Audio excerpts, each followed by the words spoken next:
हम आईटी दिल्ली में electrical engineering के सेकंड ईयर में अब मेरा कोर्स स्टार्ट हो, मतलब अब सेकंड ईयर जाने वाले हैं।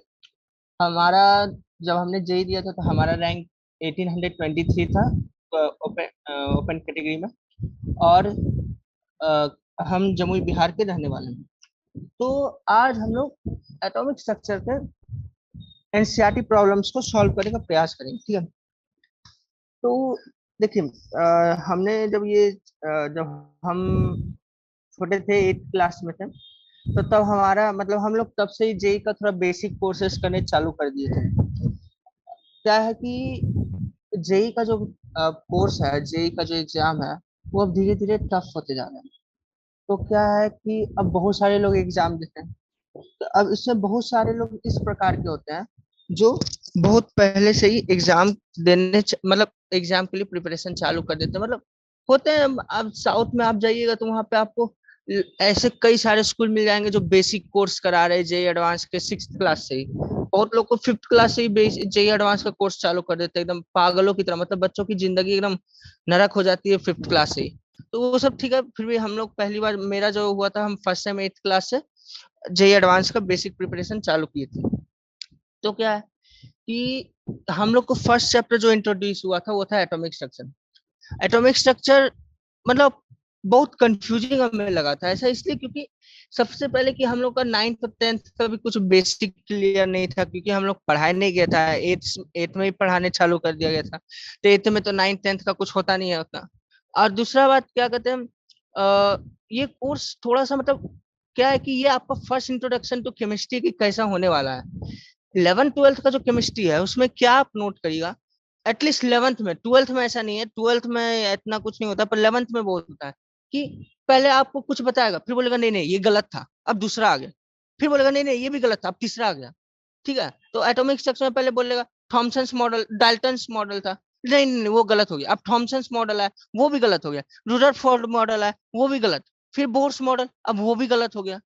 ठीक है, तो इस तरह से मतलब बोर्स मॉडल, मतलब इस तरह से बोर्स मॉडल अभी तक का मोस्ट सक्सेसफुल मॉडल रहा। उसके बाद फिर और भी मॉडल निकला निकला होगा, पता नहीं, हमको उतना आइडिया नहीं है, पर बोर्स मॉडल इतने सारे पुराने मॉडल में से सबसे सक्सेसफुल था उस वक्त के जमाने में। तो इस प्रकार से मतलब ये थोड़ा केमिस्ट्री से आपको नफरत कराने लगेगा।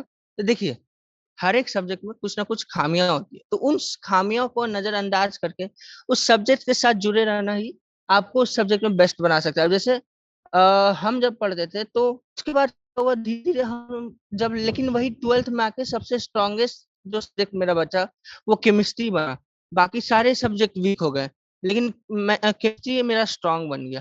तो अब जिसके कारण हमको थोड़ा हानि भी हुआ, लेकिन ठीक है कोई बात। तो मेन चीज आपको फोकस करना है कि इस चैप्टर में आपको ट्रांसिशंस मिलेंगे। पहले ये मॉडल है, फिर वो गलत साबित हो गया, फिर दूसरा। तो आपको घबराना नहीं, आराम से सब कुछ समझते हुए करना है, ठीक है। तो सबसे पहले इसमें एटॉमिक थ्योरी होता है। डाल्टन्स ने बताया कि मोस्ट स्मॉलेस्ट जो चीज है वो एटम है, अनडिविजिबल है, ये है वो है। वो अपना पोस्टुलेट दिया जो आप खुद एनसीईआरटी से पढ़ सकते हैं, ठीक है। उसके बाद फिर इलेक्ट्रॉन का डिस्कवरी कैसे हुआ। उसके बाद फिर क्या कहते हैं, जो कैनल रेज, जो कैथोड रेज थी, उनकी प्रॉपर्टीज क्या थी। उसके बाद फिर क्या कहते हैं, फिर charge to mass ratio of electron कैसे निकला, ये सब चीज बताया जाता है, ठीक है। तो क्या कहते हैं, हम कुछ कुछ वैल्यूज को क्या कहते हैं नोट करने का प्रयास करेंगे, ताकि प्रॉब्लम सॉल्व करने के वक्त में हमें दिक्कत ना हो, ठीक है।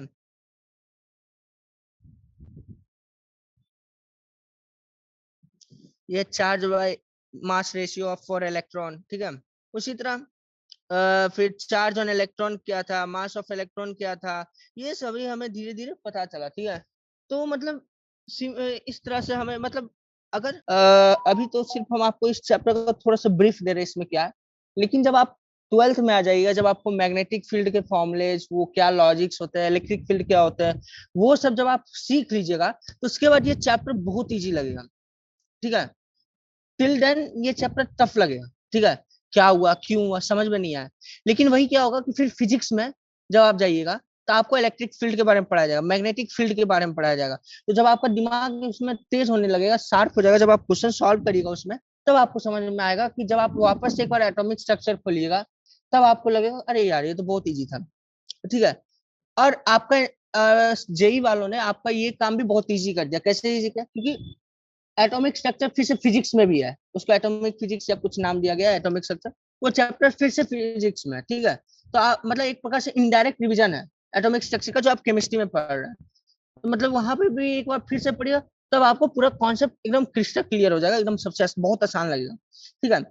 तब तक के लिए आपको टफ लगेगा, इसे टेंशन मत लीजिए, जितना आप कर सकते हो उतना बेस्ट देने का प्रयास करिए। आप हमेशा कॉन्सेप्ट क्लियर रखिए, नहीं समझ में आता है जानने का प्रयास करिए, और कुछ कुछ चीजें जो आप अभी नहीं जानते हैं, या फिर अभी आपको क्या कहते हैं नहीं बताया गया है, या फिर थोड़ा देर बाद बताया जाएगा, कुछ समय बाद बताया जाएगा, उस चीज समय का उचित समय का इंतजार करिए, ठीक है। तो फिलहाल उसके बाद फिर ये सब डिराइव किया गया, ये जो क्या कहते हैं चार्ज चार्ज और मास रेशियो कैसे निकाला जाता है, वो मैग्नेटिक फील्ड और इलेक्ट्रिक फील्ड की थ्योरी पे बेस्ड है, ठीक है।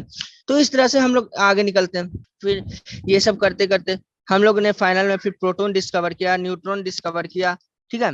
उसके बाद क्या आता है कि मिल्किंस ऑयल ड्रॉप मेथड, उससे हम लोग पता करते हैं कि हर एक का जो चार्ज होता है वो सम नेचुरल नंबर इनटू कुछ कांस्टेंट वैल्यू होता है। तो वो कांस्टेंट वैल्यू क्या था? तो 1.6 इंटू 10⁻⁻19 वो कांस्टेंट वैल्यू था।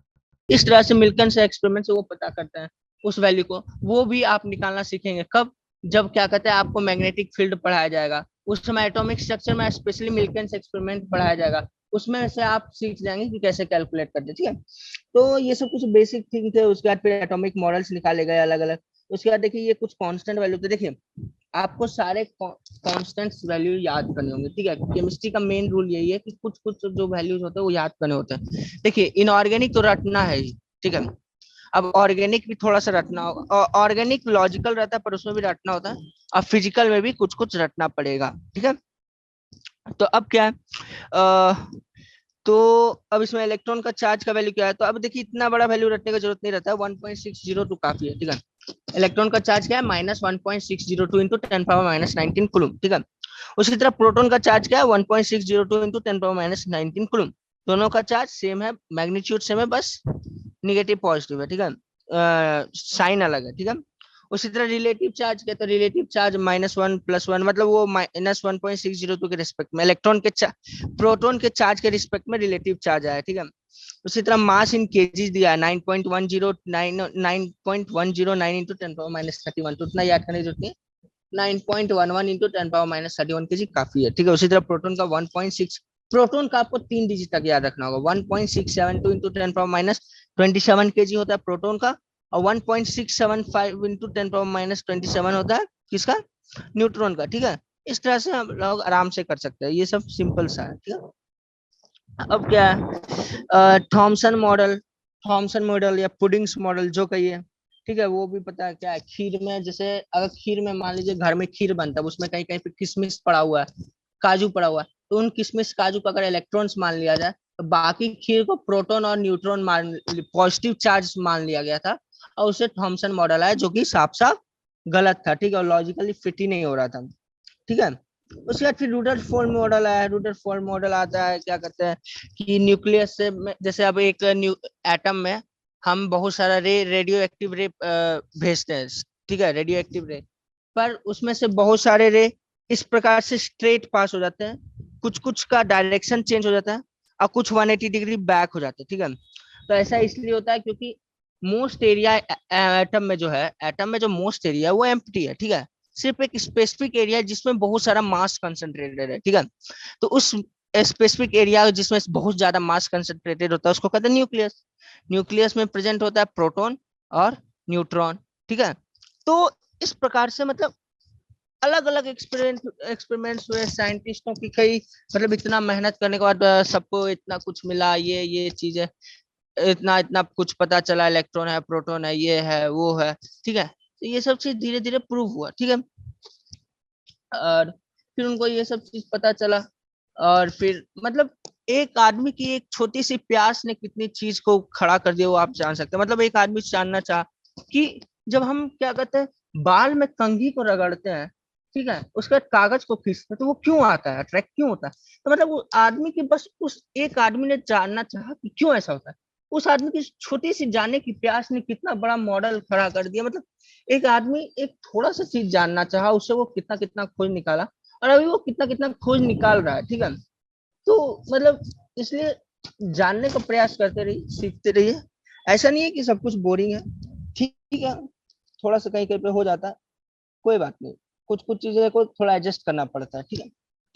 तो इस तरह से चाहते चाहते लोगों ने बहुत कुछ जान लिया, फिर उसे न्यूक्लियस का पता चला, फिर ये हुआ वो हुआ, इतने सारे एक्सपेरिमेंट करने के बाद फिर मतलब फिर फाइनल में रुदरफोर्ड ने दिया मॉडल, पर उनका मॉडल में एक ड्रॉबैक आ गया कि उनके अनुसार जो उनका मॉडल था उसमें ऐसा था कि जैसे यहाँ पे न्यूक्लियस है, यहाँ पे इलेक्ट्रॉन है, तो ये ऐसे रिवॉल्व कर रहा है।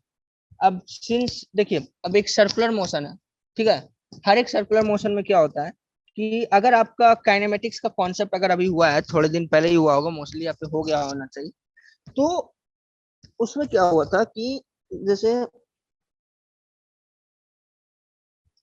जैसे काइनेमेटिक्स में पढ़े होंगे, ये सर्कल है, ठीक है, ये सेंटर है, ठीक है, यहाँ न्यूक्लियस है, ये है इसका सर्कुलर ऑर्बिट, यहाँ पे इलेक्ट्रॉन रिवॉल्व कर रहा है, ठीक है। अब कुछ यहाँ पे इलेक्ट्रॉन रिवॉल्व कर रहा है, तो उसका वेलोसिटी किस डायरेक्शन में होगा, इस डायरेक्शन में होगा, ठीक है। इसको मान, इसका स्पीड मान लेते हैं v, और वेलोसिटी का डायरेक्शन इधर। अब कुछ समय बाद इसका वेलोसिटी का डायरेक्शन हो जाएगा ये, और स्पीड हो जाएगा v, v स्पीड सेम है पर डायरेक्शन चेंज है। डायरेक्शन चेंज हो गया अर्थात वेलोसिटी चेंज हो गया। वेलोसिटी देखिए क्या है, डायरेक्शन बेस्ड है, डायरेक्शन और मैग्नीट्यूड बेस्ड है, दोनों बेस्ड है।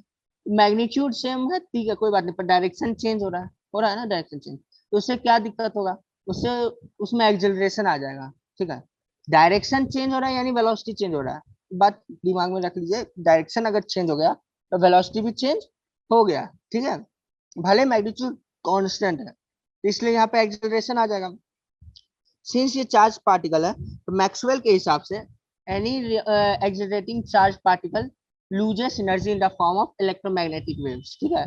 मतलब कोई भी चार्ज पार्टिकल जो एक्सिलरेट करता है इलेक्ट्रिक मैग्नेटिक वेव में के फॉर्म में अपनी एनर्जी को रिलीज करता है, ठीक है। तो इससे क्या होता है, अब एनर्जी रिलीज हो रहा है, तो क्या हो रहा है, एनर्जी कम होते जा रहा है, ठीक है, एनर्जी कम हो रहा है। एनर्जी कब कम होता है, जब एक दूस जैसे मान लीजिए एक प्रोटॉन है, ठीक है,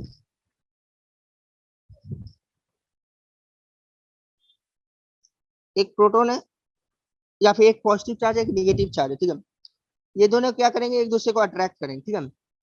जब कोई एक दूसरे को अट्रैक्ट करता है एनर्जी घटता है, ठीक है।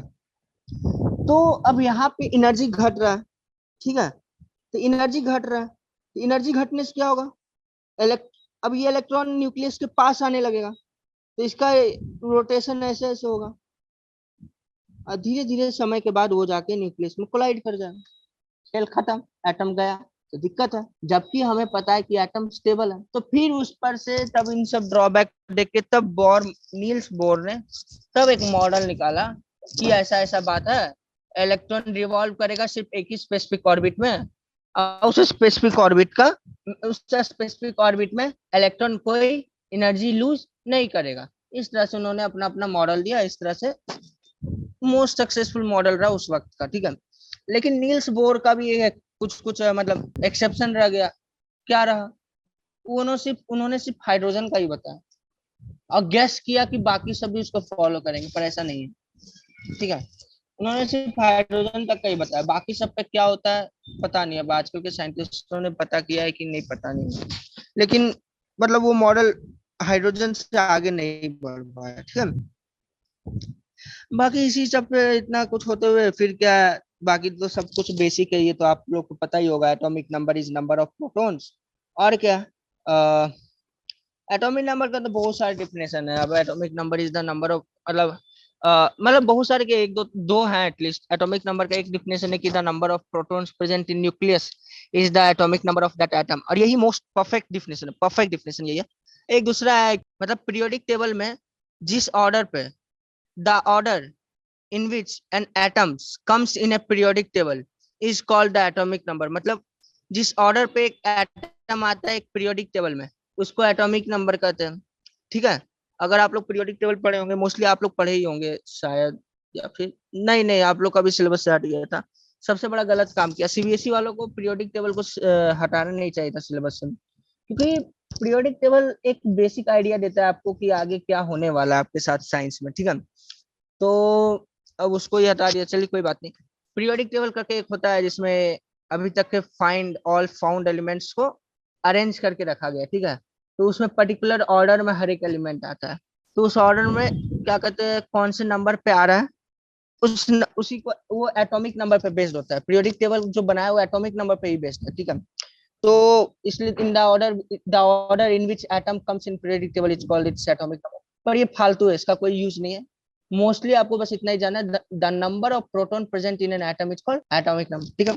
उस तरह से फिर मास का वैल्यू है कि mass number equal to number of protons equal to number of neutrons. उसके बाद आइसोबार्स डिफाइंड हुए, आइसोटॉप्स डिफाइंड हुए, उसके बाद अलग अलग चीजें डिफाइंड हुई। उसके बाद क्या किया, अब जैसे कोई भी दो मास M1 और M2 एक दूसरे को इतना फोर्स से अट्रैक्ट करते हैं, ठीक है। एक बात याद रखिएगा, like charges repel each other, unlike charges attract each other, and masses always attract each other, ठीक है। फिर से बता देती, first point, like charges repel each other, unlike charges attract each other, and masses always attract each other, ठीक है। अभी तक एंटी मास का कॉन्सेप्ट आप लोग को पढ़ाया भी नहीं गया, आप लोग को पढ़ना भी नहीं है, ठीक है।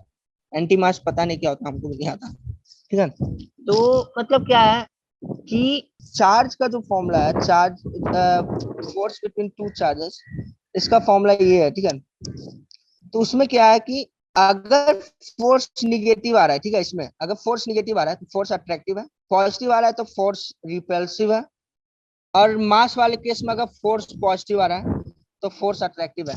निगेटिव का तो केस उठता ही नहीं है क्योंकि मास हमेशा पॉजिटिव रहता है। मतलब अब कह दिया कि मास है तो फोर्स ऑलवेज अट्रैक्टिव होगा, ठीक है। इसमें कुछ करना नहीं जाए।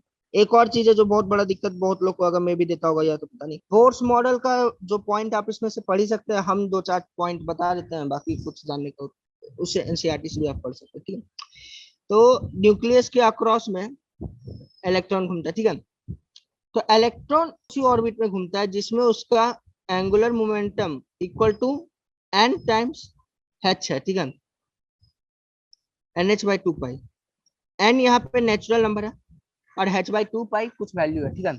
मतलब इलेक्ट्रॉन उसी ऑर्बिट में घूमता है जिसमें इसका angular momentum is some natural number into h/2 pi, ठीक है।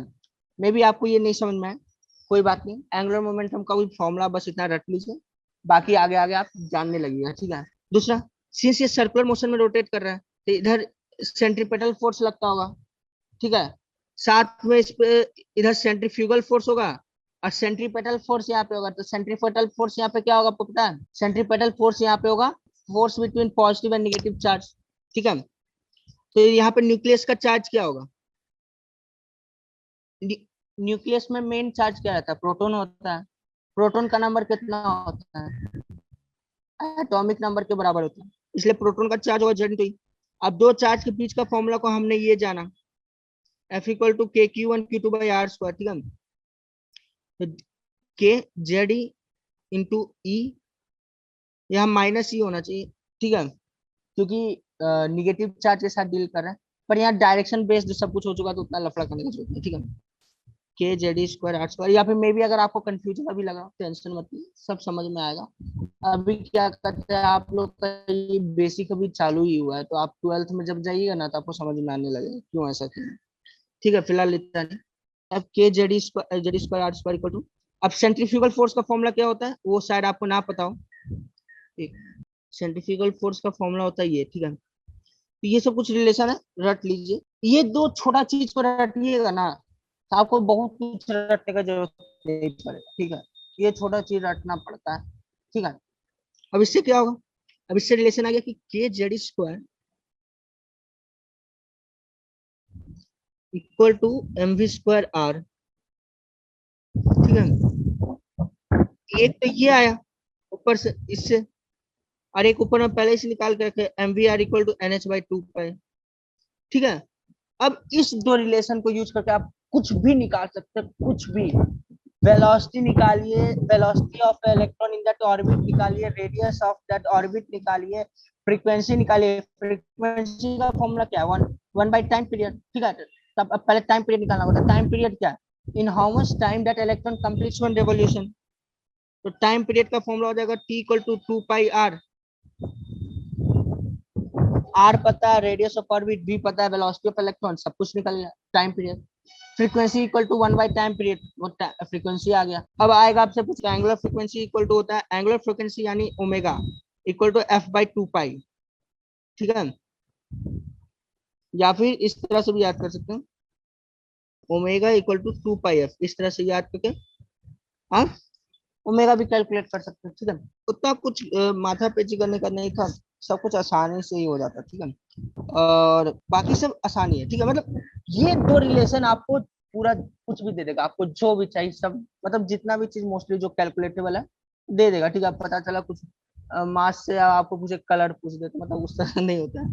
तो मतलब मोस्टली जो भी चीज रिलेटेबल होगा वो आपको इससे पता चल जाएगा। ठीक है, एक और चीज बताते हैं, इलेक्ट्रॉन उसी ऑर्बिट में मूव करता है। ठीक है, इलेक्ट्रॉन उसी ऑर्बिट में रोटेट करता है जिसमें circumference of orbit equal to n into lambda, where lambda is wavelength of electron। तो इलेक्ट्रॉन उसी ऑर्बिट में मूव करता है जिसमें circumference of orbit equal to some natural number into la wavelength of electron। ठीक है, that natural number is the nth orbit। ठीक है, मान लीजिए अगर वहां पे n इक्वल टू 1 है तो फर्स्ट ऑर्बिट। ठीक है, यानी फर्स्ट ऑर्बिट में कैसा रहेगा, 2 pi r equal to n equal to 1 पे मुश्किल हो रहा है, 2 पे बना दे तब 1 पे आप कुछ समझ जाइए। ठीक है, तो ये वेव फॉर्म है। वेव फॉर्म असल में कैसा होता है, वेव ऐसा होता है। ठीक है, जब आप उसको सर्कल में, तो एक वेव में यहां तक,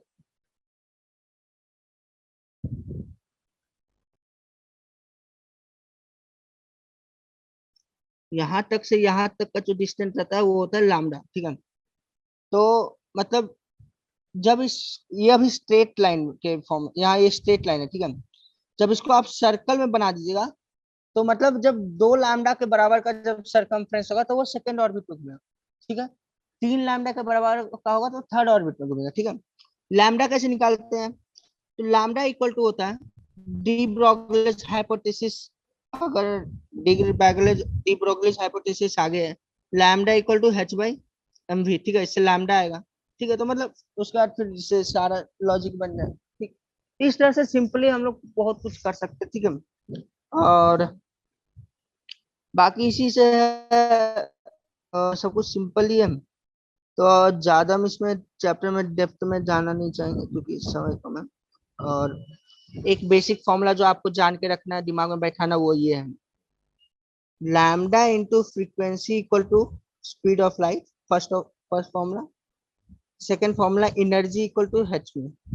दो फॉर्मूला। ठीक है, देखिए एक बात बता देते हैं, कंफ्यूज मत होइए। ठीक है, ये बात ये है कि आमतौर पे जो वेव के पार्टिकल्स के बारे में बात किया जाता है तब हम लोग ये सब फॉर्मूला यूज करते हैं। ठीक है, तो जब वो वेव होगा तो मे बी इलेक्ट्रॉन वेव के भी बारे बात, इलेक्ट्रॉन वेव के भी बारे में बात किया जा सकता है, क्योंकि electron wave characteristic, particle characteristic दोनों दिखाते हैं। ठीक है, मतलब इलेक्ट्रॉन पार्टिकल की भी तरह वेव बिहेव करता है। पार्टिकल क्या, अब जैसे 5 केजी 5 किलो काम क्या है, वो पार्टिकल है, वेव तो है नहीं, पार्टिकल है। वही क्या कहते हैं, एक वेव एक दूसरा चीज होता है जो हमेशा एक मतलब वेवी स्ट्रक्चर टाइप का रहता है। ठीक है, वो वेव होता है। तो इलेक्ट्रॉन दोनों कैरेक्टरिस्टिक दिखाता है लेकिन अलग अलग जगह पे दिखाता है।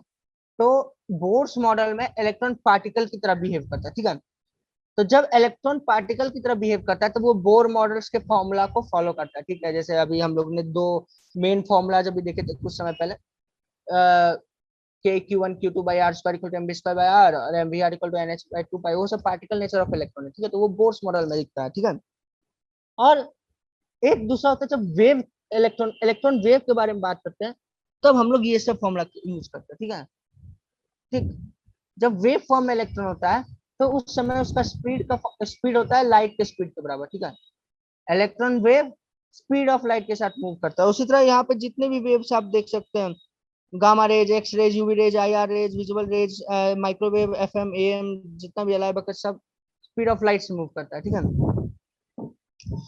और स्पीड ऑफ लाइट आपको पता है 3 × 10⁸ ठीक है। और ये सब क्वेश्चंस भी सिंपल से देखने में टफ लगता है, आप जब करिए तो सब समझ, ठीक है। और इसके बाद एक है कि इलेक्ट्रॉन जब मान लीजिए कुछ ऑर्बिट ऊपर पे, ठीक है, बेसिक स्ट्रक्चर कुछ इस तरह से रहता है। अच्छा रुकिए यहीं पे दिखाते हैं एनसीईआरटी, देखिए ऐसा, ठीक है। ये जी n = 1, n = 2, n = 3, 4 इस तरह से फिर जब गिरता है तो कुछ रेंज में गिरता है। जैसे मान लीजिए n = 3 से n = 1 में आ रहा है, ठीक है, n = 1 पे आ रहा है, तो अलग अलग तरीका से आ सकता है। एक तो ऐसे ऐसे है, ठीक है, या तो डायरेक्टली आ जाए, या तोड़, इस तरह से तोड़ तोड़ के, इस तरह से अलग अलग तरीका से आ सकता है, ठीक है। तो इतना लाइंस पॉसिबल है, ठीक है। तो उसी से Lyman, Balmer, Paschen, lines, Brackett, Pfund, Humphrey, ये सब लाइंस के बारे में पढ़ाया गया, ठीक है। और उसका फॉर्मूला, तो फॉर्मूला रटने का जरूरत है नहीं, ठीक है, ऐसे रट ही लीजिए, ठीक है, लेकिन लॉजिकली है, ठीक है। जैसे पूछा कि फ्रीक्वेंसी क्या होगा, ठीक है, तो फ्रीक्वेंसी का हम लोग जब डिराइव करेंगे फॉर्मूला, क्या कहते हैं, वो जो दो मेन फॉर्मूला जाए तो उससे, क्योंकि ये वाला जो हाइड्रोजन एमिशन वाला फॉर्मूला है वो बोर्स मॉडल पे बेस्ड रहता है, ठीक है। तो बोर्स मॉडल के दो इक्वेशन से जो फ्रीक्वेंसी का फॉर्मूला आएगा, तो सिंपल, अभी एनर्जी पूछा है तो मतलब एनर्जी चेंज जो होगा उसी से फिर फ्रीक्वेंसी निकलेगा, ठीक है। तो इसमें कुछ उतना टफ हमको तो लगा नहीं, थ्योरी बेस्ड ही है, फॉर्मूला रटना पड़ सकता है, रट ही लीजिए, क्या कहिएगा।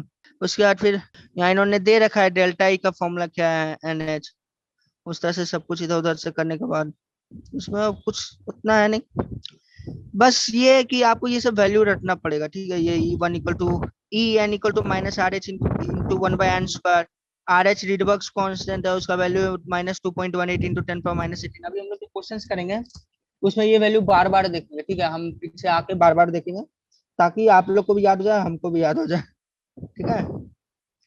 और ये 2.18 × 10⁻18 जाउल्स में, उसके बाद फिर उसको इलेक्ट्रॉन वोल्ट में भी कन्वर्ट कर सकते हैं। जैसे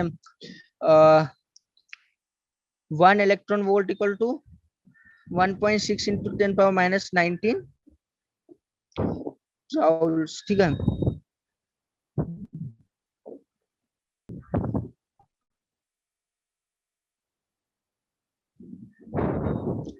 ठीक है। और और क्या, एक कैलोरी होता है, 1 कैलोरी = 4.2 जाउल्स, ठीक है। जाउल्स इज ऐसा unit of energy and heat, ठीक है। बाकी रेडियस, इसमें मेन चीज आपको ध्यान रखना है कि how E is energy is depending on the atomic number and orbit number. उसी तरह से how radius is depending on orbit number and atomic number, ये मेन रहता है, ठीक है। यहाँ देखते हैं E directly proportional to Z²n², है, ठीक है। और अगर डायरेक्टली प्रोपोर्शनल का कॉन्सेप्ट अगर किसी को मालूम नहीं तो सिंपल ये है कि डायरेक्टली प्रोपोर्शनल ये होता है, ए इज डायरेक्टली प्रोपोर्शनल का अर्थ है कि अगर बी बढ़ रहा है तो ए भी बढ़ रहा है, अगर ए बढ़ रहा है तो बी भी बढ़ रहा है। और इनवर्सली प्रोपोर्शनल का मतलब होता है ये, ठीक है, अगर बी बढ़ रहा है तो ए घटेगा, ए बढ़ेगा तो बी घटेगा, ठीक है। और बाकी उतना कुछ है नहीं। लिमिटेशन ऑफ बोर्स मॉडल और हाइजेनबर्ग अनसर्टेनिटी प्रिंसिपल एक है, उसमें अलग अलग मतलब हाइजेनबर्ग अनसर्टेनिटी प्रिंसिपल कहता है कि हम लोग मोमेंटम और पोजीशन ऑफ एन इलेक्ट्रॉन को साथ में मेजर नहीं कर सकते हैं, यानी this is against Bohr's model. Bohr's model में हम लोग पोजीशन और क्या कहते हैं मोमेंटम, पोजीशन और क्या कहते हैं मोमेंटम दोनों साथ में मेजर कर सकते हैं, रेडियस निकाल सकते हैं किस ऑर्बिट में मूव कर रहा है, क्योंकि बोर्ड के अनुसार तो वो उसी ऑर्बिट में घूम रहा है, कांस्टेंट है, फिक्स है, या फिर इधर उधर ऑर्बिट मूव कर सकता है। दूसरा वेलोसिटी भी कॉन्सेप्ट कैलकुलेट कर सकते हैं, पर हाइजेनबर्ग कहता है कि वो मॉडल गलत है, उनके अनुसार पोजीशन और मोमेंटम को साथ में मेजर नहीं किया जा सकता, ठीक है। डेल्टा उन्होंने फॉर्मूला दिया कि हमेशा पोजीशन और मोमेंटम में अनसर्टेनिटी रहता है, ठीक है। उस अनसर्टेनिटी को इस तरह से डिनोट करते हैं, ये अनसर्टेनिटी इन पोजीशन है, ये है अनसर्टेनिटी इन मोमेंटम, ये है अनसर्टेनिटी इनटू वेलोसिटी, ठीक है। इस तरह से उन्होंने फॉर्मूला दिया, delta x dot delta p x is greater than equal to h by 4 pi. अब हमें पता है कि p equal to m v होता है, मास तो चेंज होगा नहीं, वेलोसिटी चेंज होगा, इसलिए डेल्टा एक्स, तो delta p x equal to होता है, delta p x equal to होता है एम डेल्टा वी एक्स, ठीक है, एम डेल्टा बी एक्स, ठीक है। उस तरह से बाकी फॉर्मूला है, इसमें कुछ है नहीं, ठीक है। सब मतलब अगर आप लोगों ने अपने सर का क्लास सुना है, नोट्स पढ़ा है, तो मतलब ये सब कुछ बेसिक ही है, ठीक है। आपको मतलब इस चैप्टर में उतना टफ नहीं, टफ इसलिए लगेगा क्योंकि कुछ कुछ कौन चीजें पता नहीं है, नहीं तो बाकी ये इजी है, ठीक है। सिर्फ समझने का प्रयास करिए, जो डाउट है वो उसको क्लियर करवाते रहिए, ठीक है।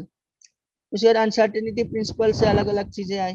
अब आमतौर पे क्या करते हैं, अब हर जगह तो अब मान लीजिए आपको डेल्टा एक्स दे देगा, पूछेगा डेल्टा पी एक्स क्या है, तो हम लोग तो ग्रेटर देन इक्वल टू बताया गया कि delta x dot delta p x is greater than equal to h by 4 pi. पर क्या होता है, कैलकुलेट करने के वक्त में ग्रेटर देन इक्वल टू हटा के सिर्फ इक्वल टू कर लेते हैं, नॉर्मल तरीके से कैलकुलेट कर लेते हैं, जैसे आप यहाँ पे देख सकते हैं, जैसे इन्होंने कैलकुलेट किया है, ठीक है। तो ये सब कर लेने के बाद बाकी इसमें कुछ है नहीं, बोर मॉडल क्यों फाइल हुआ, उसके बाद फिर क्वांटम मैकेनिकल मॉडल बना, ठीक है।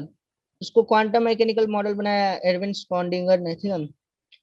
स्क्रॉडिंगर ने फिर अलग अलग क्या किया, फिर उस तरह से फिर क्वांटम नंबर से आए, क्वांटम नंबर से फिर स्पिन नंबर से आए, मतलब उसके बाद फिर इलेक्ट्रॉन फीलिंग रूल्स आए, किस तरह से फील होते हैं इलेक्ट्रॉन्स।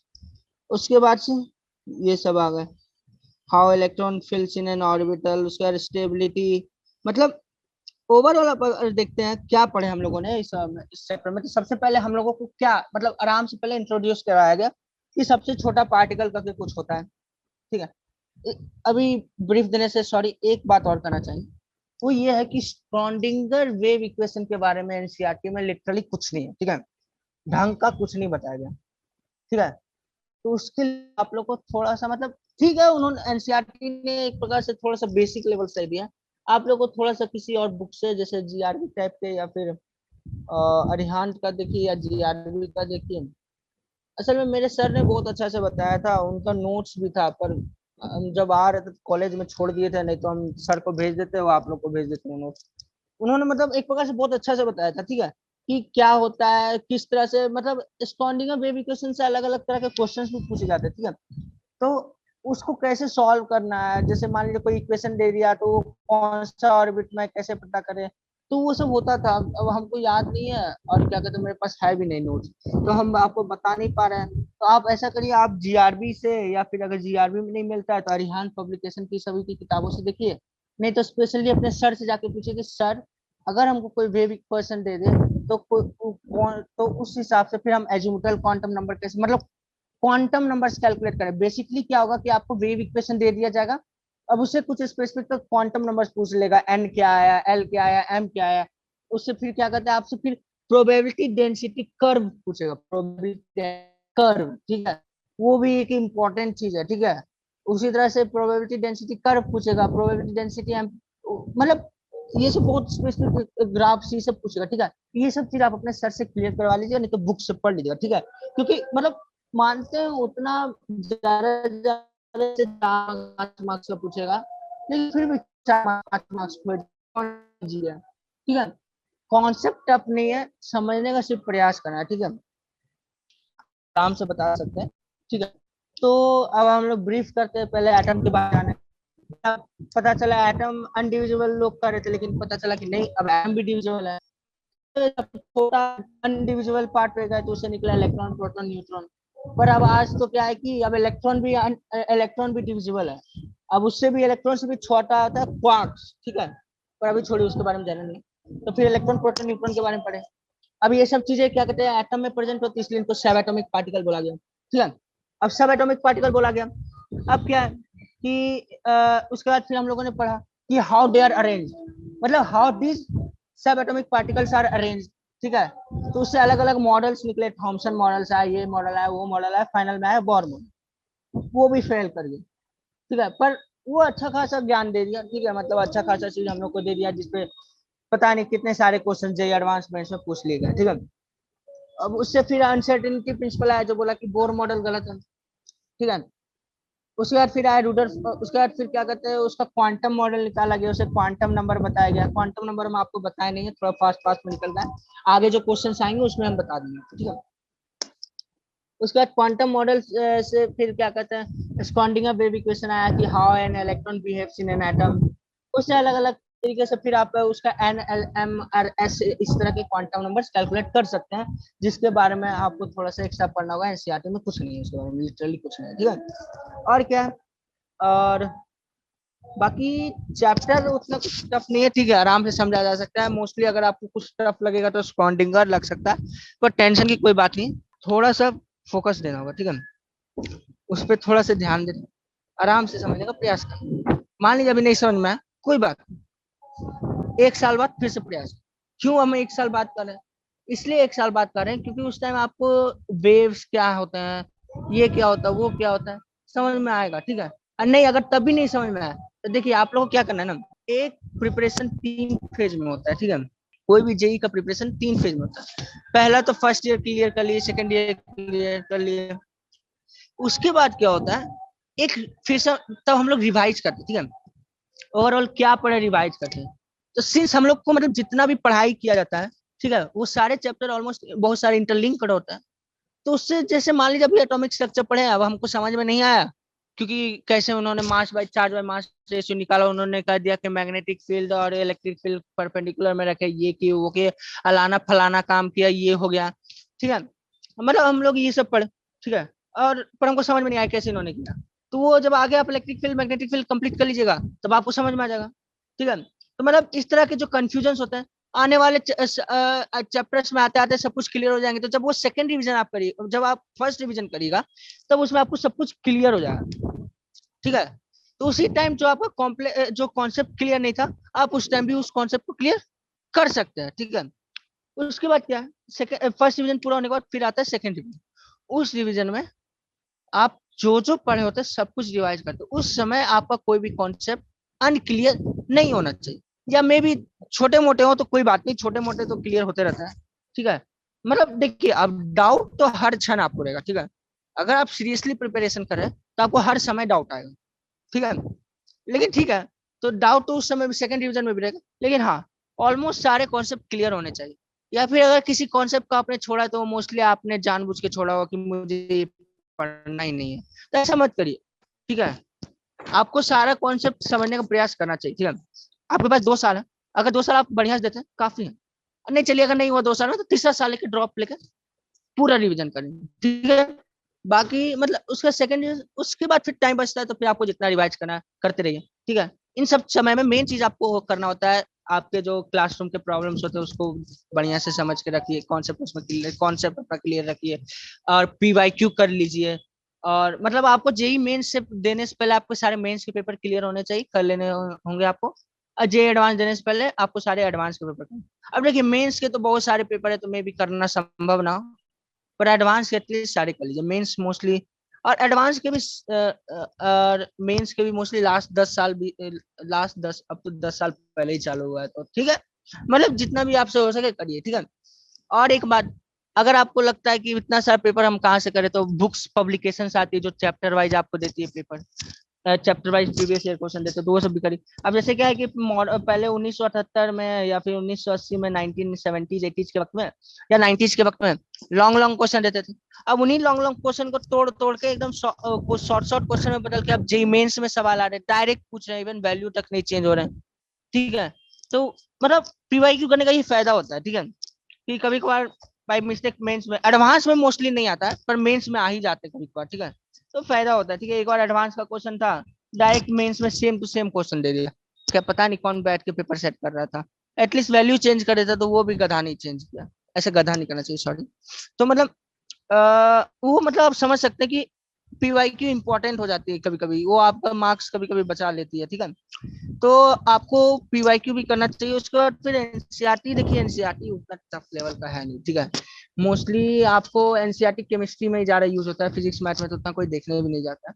फिजिक्स में लास्ट में कुछ कुछ के चैप्टर्स, कम्युनिकेशन, सेमीकंडक्टर से उतना नहीं तो उतना कुछ नहीं, फिर भी एनसीईआरटी को इतना भी लोल मत समझिए, ठीक है। कुछ कुछ चैप्टर्स इंपॉर्टेंट, फिजिक्स में कुछ कुछ चैप्टर्स इंपॉर्टेंट होते हैं, उसको पढ़ना चाहिए। केमिस्ट्री में तो सारे पढ़ने होंगे आपको। केमिस्ट्री में आपको 4 बुक एनसीईआरटी की, चारों पढ़ के रट डालिए। और एक एक्स्ट्रा एक किताब होता है लैब एक्सपेरिमेंट का, उसमें से एक क्या उसको कहते हैं, quantitative analysis and qualitative analysis, वो आपको पढ़ना होता है। वो एनसीईआरटी की लैब केमिस्ट्री की बुक होती है, उससे पढ़नी होती है, ठीक है। तो मतलब एनसीईआरटी आपको लिटरली केमिस्ट्री में रखती है बहुत कुछ, मतलब जितना भी एनसीईआरटी में उतना तो आपके ब्रेन में तो होना ही चाहिए, ठीक है। इनऑर्गेनिक के लिए हम आपको पहले ही बता चुके हैं एनसीईआरटी काफी है। तो इस तरह से हम लोग सब कुछ कर धर के एक ब्रीफ लेके उसके बाद हम लोग क्वेश्चन सॉल्व करने का प्रयास करते हैं, ठीक है। तो ये चालू करते हैं। तो इसमें कुछ देखिए क्वेश्चंस अभी जो इसमें आएंगे शुरुआत के बेसिक होंगे, ठीक है। तो ऐसा नहीं है कि इजी है, ठीक है, लेकिन टफ भी नहीं है, ठीक है। सिर्फ फॉर्मूला बेस्ड ही रहता है, तो मुझसे अच्छे जाओ। 2.1 में फर्स्ट क्वेश्चन देखिए, हमसे कहता है calculate the number of electrons which will together weigh 1 gram, ठीक है। Calculate the number of electrons which will weigh together 1 gram, ठीक है। तो एक बात बताइए, एक इलेक्ट्रॉन का वेट कितना हम लोग पता किए थे?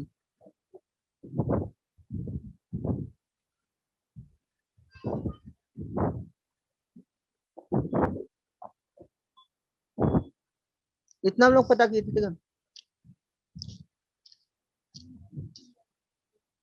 9.1 इंटू 10⁻⁻31 kg।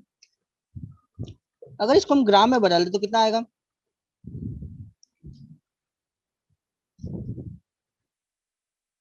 हाँ, ये 9.109 होगा, -28 ग्राम, ठीक है। अब क्या है कि हमें जानना है कि 1 ग्राम में कितने इलेक्ट्रॉन होंगे। तो सपोज एक इलेक्ट्रॉन का वेट इतना है, ठीक है। तो मतलब 9.1 इंटू 10⁻⁻28 ग्राम इक्वल टू एक इलेक्ट्रॉन। यूनिटरी मेथड है जो आप लोग बचपन से करते आ रहे हैं। तो 1 ग्राम में कितना होगा? 1/9.1 इंटू 10⁻⁻28। अब वैल्यू निकाल लीजिए।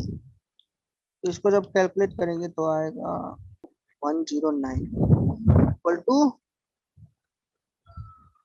1 पॉइंट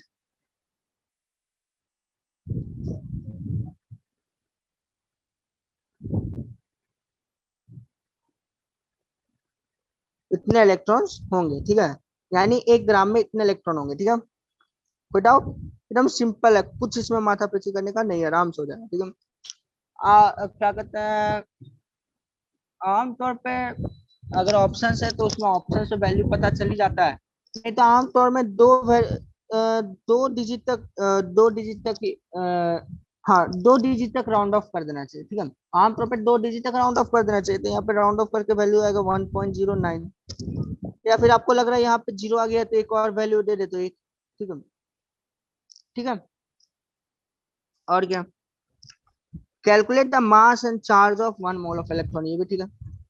इसमें कुछ टफ नहीं है। क्या पूछा है कि हम 1 मोल इलेक्ट्रॉन लिए। 1 मोल इलेक्ट्रॉन यानी कितना हो गया? 6.023 इंटू 10 पावर 3 इलेक्ट्रॉन, है ना। अब इसका पहले चार्ज पूछा है। इसका चार्ज क्या होगा? इतने इलेक्ट्रॉन्स का चार्ज क्या होगा? तो 6.023 into 10 power 23 equal two into 1.6 into 10 power -9, ठीक है। ये ऑलमोस्ट आपको 1 कूलम आएगा। यानी ओ सॉरी, नहीं नहीं नहीं नहीं नहीं, नहीं। ऑलमोस्ट ये आएगा 965 नहीं, यहाँ चार्ज ऑफ इलेक्ट्रॉन 1.602 है। ये आएगा ऑलमोस्ट 96488.46, ठीक है, ठीक है। इतना आएगा, ठीक है। ये ऑलमोस्ट इक्वल टू 1 फैराड है, ठीक है।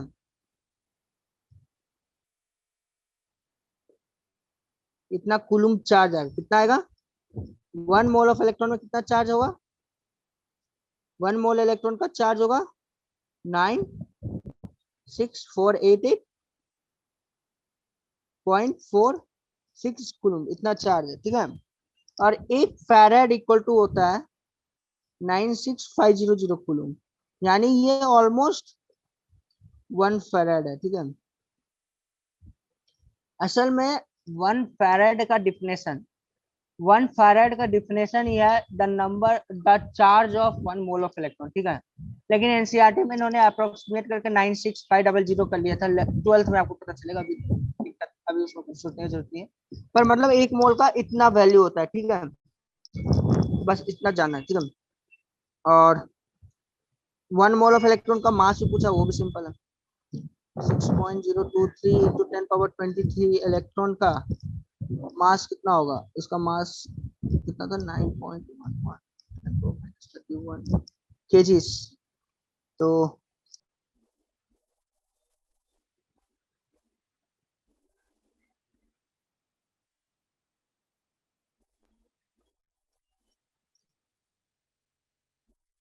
इतना केजी, ठीक है।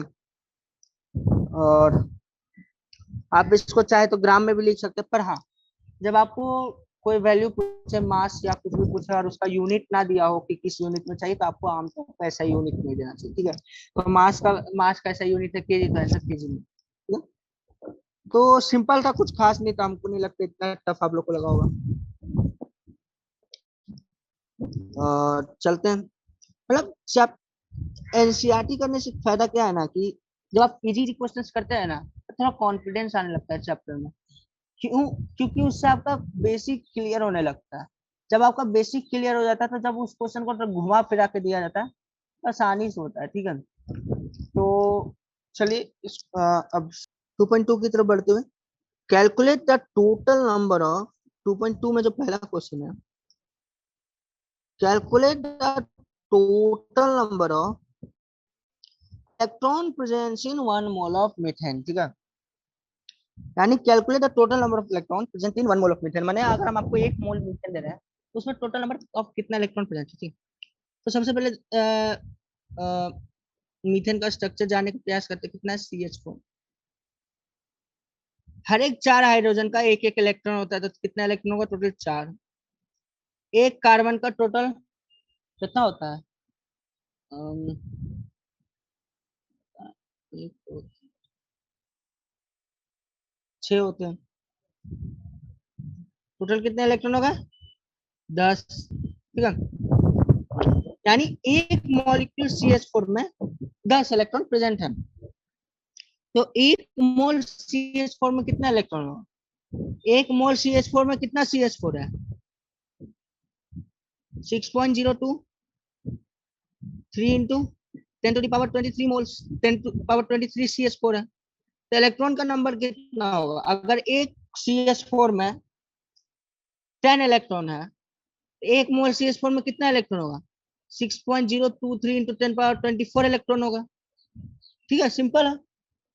एक CH4 में 10 इलेक्ट्रॉन था, कैसे? कार्बन का 6 इलेक्ट्रॉन था, और हाइड्रोजन 4 थे, तो हर एक हाइड्रोजन से एक एक इलेक्ट्रॉन, तो टोटल 10 इलेक्ट्रॉन थे। उससे number of electron present in 1 मोल कितना होगा? एक मॉलिक्यूल CH4 में 10 इलेक्ट्रॉन थे, एक मोल में 6.022 into 10 power 6.023 into 10 to the power 24 electron. Simple है, ठीक है। अब हम लोग जानने का प्रयास करते हैं, अगला सवाल क्या है कि find the total number and total mass of, अब सेकंड क्वेश्चन करते हैं, ठीक है। Find the total number and total mass of neutrons in 7 milligram of 14 carbon, ठीक है। तो सबसे पहले हम नंबर ऑफ मोल्स निकालते हैं, कितना number of moles of carbon है। तो number of moles of carbon,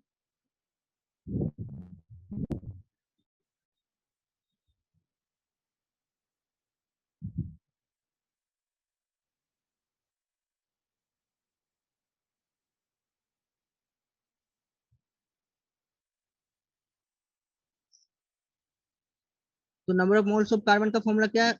given weight by atomic weight, ठीक है, या मॉलिक्यूलर वेट। तो 7 मिलीग्राम, नहीं, given weight by gram molecular weight, ठीक है, ग्राम मॉलिक्यूलर वेट। 7/4, ये मिलीग्राम में था, ये ग्राम में था, तो हम इसको 14 वाले को मिलीग्राम में बदल दिए। इससे आया ऑलमोस्ट 2000। तो 5 से 5 नीचे 5।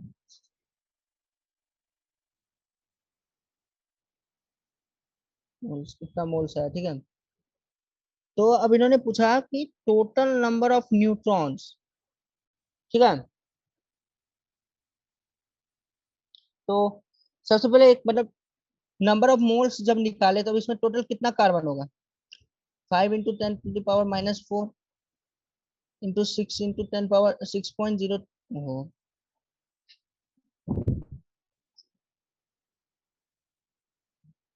इतना मोल्स है, ठीक है। तो टोटल नंबर ऑफ कार्बन कितना होगा? 5 × 10⁻⁻⁴ इंटू 6.023 इंटू 10⁻23, है ना। 1/2000 कितना?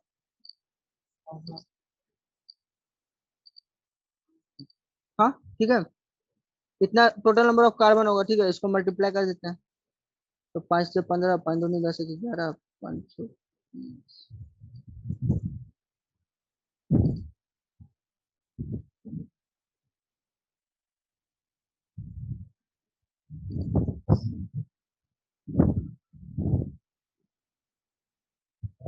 ठीक है, कितना आएगा? पूछा गया कि टोटल नंबर। अच्छा, बहुत सिंपल है। न्यूट्रॉन, अब एक कार्बन है, मान लीजिए कोई भी एटम है, ए मान लीजिए कोई एटम है, ठीक है। उसका मास m है और बाकी जेड है, ठीक है। और एटॉमिक नंबर जेड है, ठीक है। मास का फॉर्मूला क्या होता है? मास का फॉर्मूला होता है number of protons plus number of neutrons, है ना।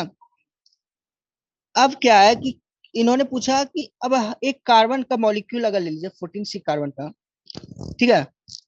तो एक 14C कार्बन जो है उसमें कार्बन कब, देखिए एटॉमिक नंबर हमेशा 6 ही रहेगा, चाहे कोई भी आइसो बार ले लीजिए, कोई भी आइसोटॉप ले लीजिए, मतलब सॉरी आइसोटॉप नहीं, हाँ, कोई भी आइसोटॉप ले लीजिए कार्बन का। आइसोटॉप का डिफिनेशन अगर आप जानते होंगे तो आइसोटॉप का अर्थ है कि एटॉमिक नंबर सेम है पर मास डिफरेंट है, ठीक है।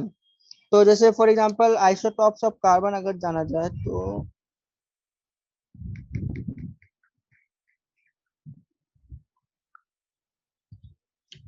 कार्बन के 3 आइसोटॉप्स होते हैं, ठीक है। C12, C13, C14, ठीक है। तो कोई भी आइसोटॉप्स ऑफ कार्बन रहे तो उसका एटॉमिक नंबर 6 ही रहेगा, ठीक है। तो अब यहाँ 14 इसका मास है, तो और इसका एटॉमिक नंबर 6 है। इसमें न्यूट्रॉन कितना होगा? Neutron is equal to mass minus number of proton. तो number of neutron equal to 14 minus 6 equal to 8।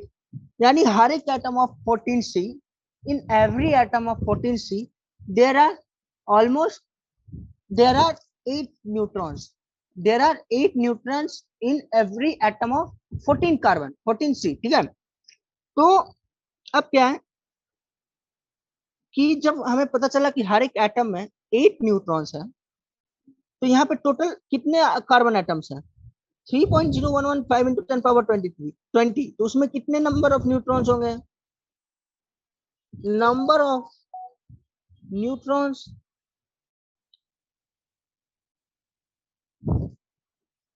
In 7 mg 14C equal to कितना होगा? नंबर ऑफ कार्बन कितना आया था? 3.0115 इंटू 10⁻20। और हर एक में 8 आया। हर एक एटम में 8 न्यूट्रॉन था। इससे कैलकुलेट करने पर 2.4 और 8,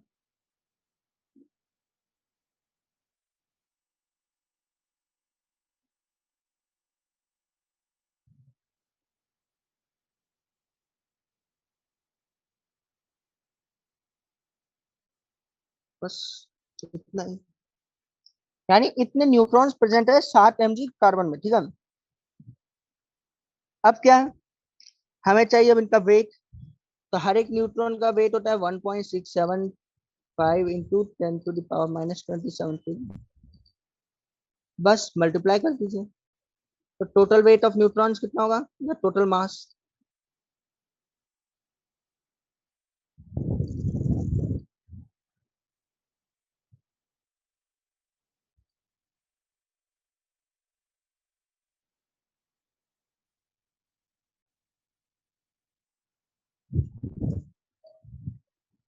कितना आया था नंबर?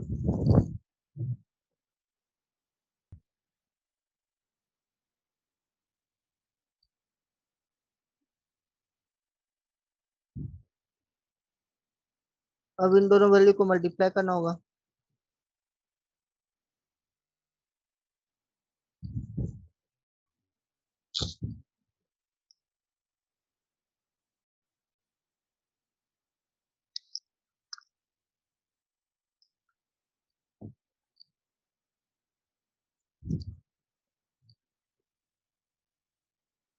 बस इतना।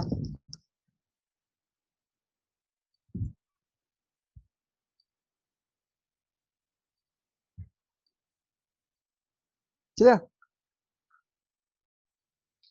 ये फाइनल आंसर है। ठीक है, तो मतलब इतने सारे न्यूट्रॉन का बस इतना सा ही वेट है। ठीक है, तो कितना न्यूट्रॉन आया था हमें? 2.4092 इंटू 10 पावर 21 न्यूट्रॉन आया, जिनका वेट 4.035 इंटू 10 पावर -6 केजी है। ठीक है, सिंपल वे में हो गया। अब क्या है? Find the total number and total mass of proton in 34 milligram of NH3 at ST। तो एक NH3 है, उसमें कितने प्रोटॉन्स होंगे? N में कितने प्रोटॉन्स हैं? 7। H में कितने हैं? 3। टोटल कितने प्रोटॉन, मतलब हर एक H में एक होता है, टोटल 3 H है तो टोटल 3। तो इसमें टोटल कितने प्रोटॉन्स है? 10 प्रोटॉन्स। ठीक है, अब 34 मिलीग्राम ऑफ NH3 बोला है, तो हम लोग मोल्स ऑफ NH3 निकालते हैं। तो 34 mg/17,000 ग्राम 1000 mg। तो कैलकुलेट जब करेंगे तो आ जाएगा 2 × 10 पावर -3 मोल्स। तो number of molecules of NH3 कितने होंगे? समझ में आ रहा है ना? सब कुछ इजी है, बस हम अभी सिर्फ number of molecules of NH3 निकाल रहे हैं in 33 grams of, in 34 grams of ammonia. तो number of NH3 molecules equal to,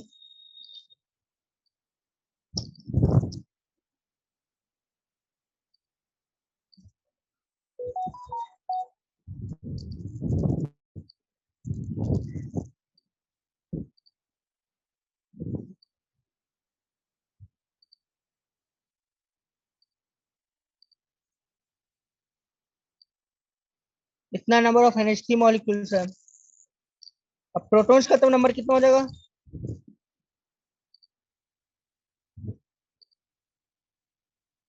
बस 10 से मल्टीप्लाई कर दीजिए, क्योंकि हर एक मॉलिक्यूल में 10 प्रोटॉन्स है, तो टोटल गिवन मॉलिक्यूल्स में 10 पावर 22 प्रोटॉन्स होगा। ठीक है, सिंपल है, बस मल्टीप्लिकेशन डिवीजन यही सब हो रहा है। अब क्या, मास ऑफ हर एक प्रोटॉन का पूछा है,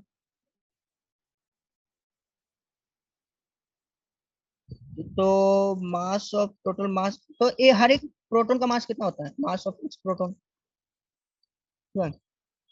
1.673 इंटू या 2, याद नहीं, 1.6726 था ना, तो 3 होगा मोस्टली। तो 1.672, अब टोटल मास निकालना है, तो बस इन दोनों को मल्टीप्लाई कर दीजिए, इन दोनों को मल्टीप्लाई करिए।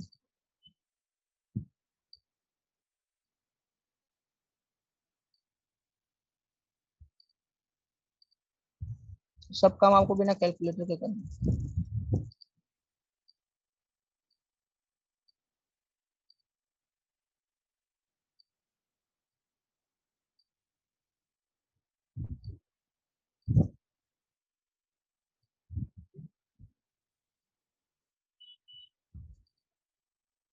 बस हो गया।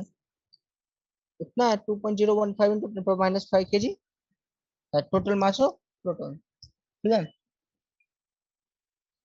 अब क्या है कि देखिए, एक अजीब सा इन्होंने सवाल पूछा। क्या सवाल बोला कि क्या टेम्परेचर और प्रेशर को चेंज करने पे वेट या मास या नंबर कुछ चेंज होगा?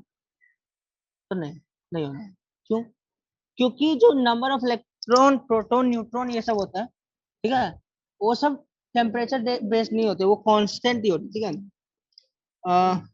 मतलब कि जब तक अगर आप कुछ उसमें रिएक्शन नहीं कर रहे हैं, जब तक आप उसमें कुछ ऐसा चीज नहीं कर रहे हैं जिससे कुछ चेंज हो रहा हो, तब तक ऐसा संभव नहीं है, ठीक है। और ओवर एक रिएक्शन में भी overall number of neutrons, protons या क्या कहते, total number of neutrons, protons and electrons remain same, ठीक है, कहीं नहीं जाने वाले, वो ओवरऑल सेम ही रहता है, ठीक है। हाँ, मे भी हो सकता है कि पर्टिकुलर मॉलिक्यूल में नंबर ऑफ इलेक्ट्रॉन्स कम हो जाए, पर तो हम लोग को टोटल मास आ गया। हाँ, तो क्या प्रेशर टेम्परेचर चेंज करेगा? नहीं, टेम्परेचर प्रेशर पे चेंज नहीं होने वाला। रिएक्शन में भी total number of proton, neutron, electron same ही रहता है, सिर्फ पर्टिकुलर मॉलिक्यूल पर से चेंज हो सकता है, ठीक है।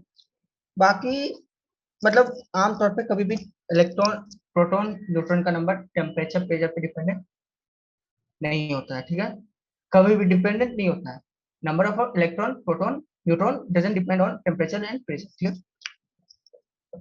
अब ऐसा थोड़ी है कि मान लीजिए नाइट्रोजन है, अब उसको खूब दबाते चले गए, दबाते चले गए, दबाते चले गए, एकदम खूब प्रेशर अप्लाई कर, जब नाइट्रोजन कार्बन बन जाए, ऐसा कहीं होता है? नहीं होता है।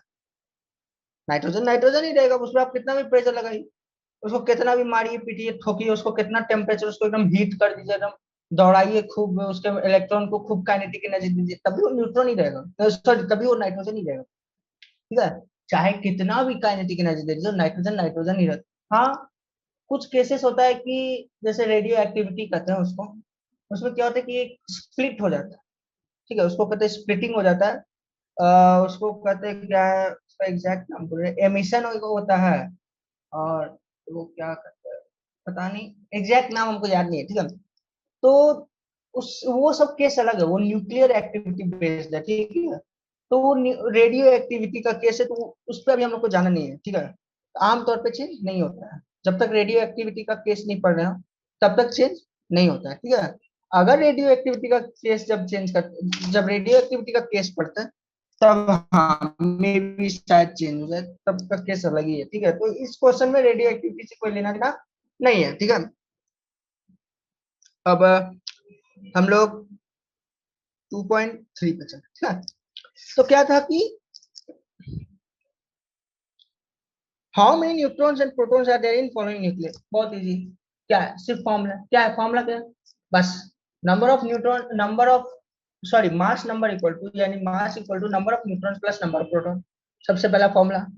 अब क्या है, हमें पता है number of protons equal to atomic number, बस इसी पे बेस पूरा किया जाए। अब क्या पूछा, पहला था 13C6,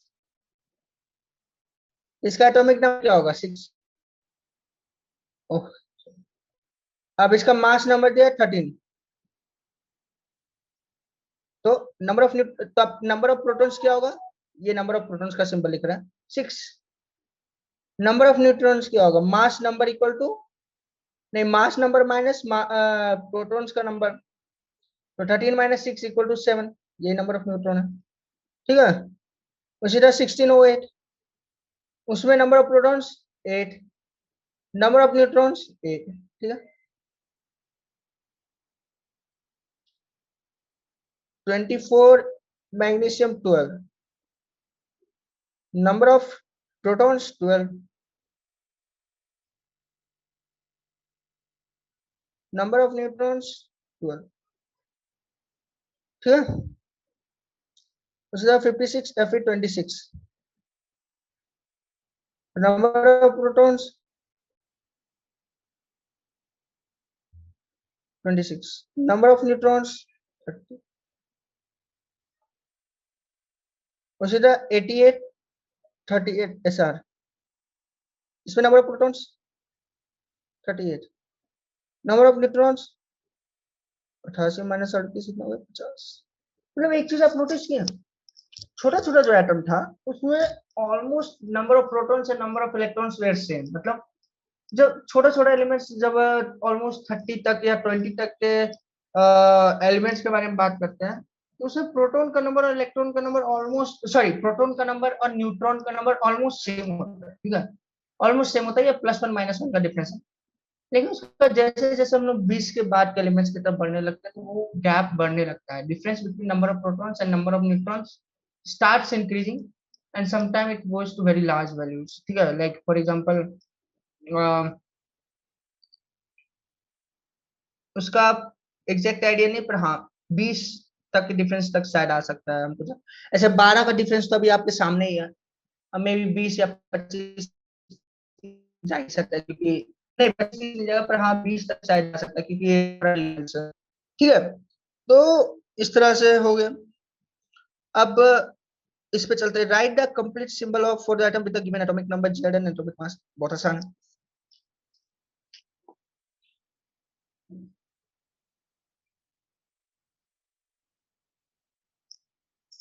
बस इसको तो आंसर करने का 17th एटॉमिक नंबर किसका होता है? क्लोरीन का होता है, तो इसको इस तरह लिख सकते हैं, क्लोरीन 17। यहाँ प्रोटॉन का नंबर, यहाँ पे 35 मास नंबर, ये यहाँ पे मास, ये पहला था। दूसरा का तो यार एक प्रकार से याद रखने टाइप का हो गया, तो वो यूरेनियम का सिंबल ऐसे होता है 92 230। और यहाँ देखिए कितना बड़ा गैप है नाइट प्रोटॉन के नंबर में और न्यूट्रॉन के नंबर में, ऑलमोस्ट 150। प्रोटॉन और न्यूट्रॉन के नंबर का गैप कितना, ऑलमोस्ट 150 से भी ज्यादा है। 233 - 90 तो कितना होता है? 133, 133 + 8 141, हाँ ऑलमोस्ट 150 का गैप। कितना बड़ा गैप हो गया, ठीक है। और फिर क्या वाला, Z = 4, तो hydrogen helium lithium beryllium, beryllium 4 9, ठीक है। सिंपल सा था लॉजिक, एकदम आराम से हो गया, आसान से, ठीक है। अब 2.5 पे चलते हैं। आशा है आपको अभी तक तो सब कुछ इजी लगा होगा, कुछ खास था नहीं।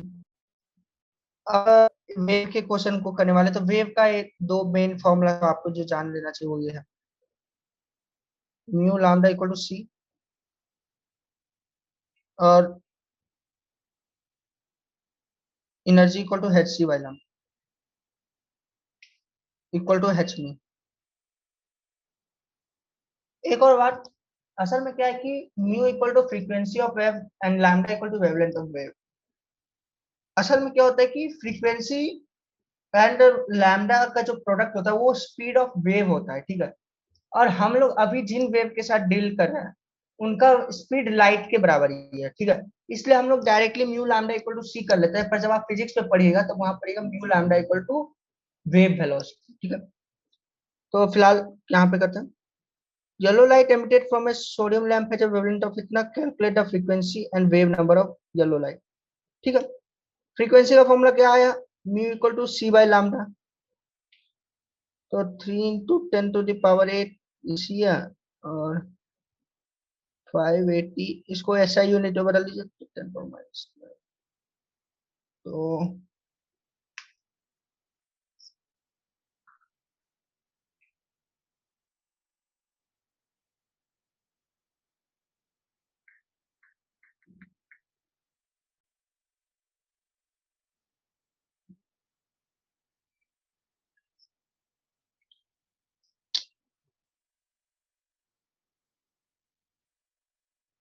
इतना हर्ज फ्रीक्वेंसी है, ठीक है।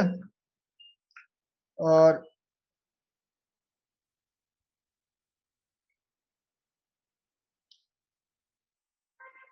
वेव नंबर का फॉर्मूला क्या है? 1/λ, ठीक है। वेव नंबर भी निकाल लेते, बस कुछ नहीं करना है इसमें।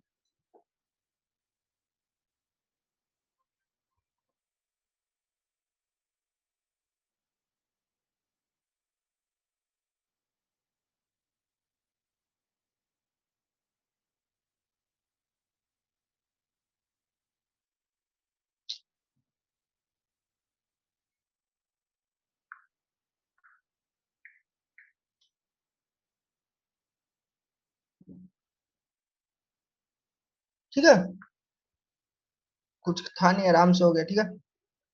अब यूनिट इसका मीटर। अब चलते हैं अपने अगले क्वेश्चन की ओर।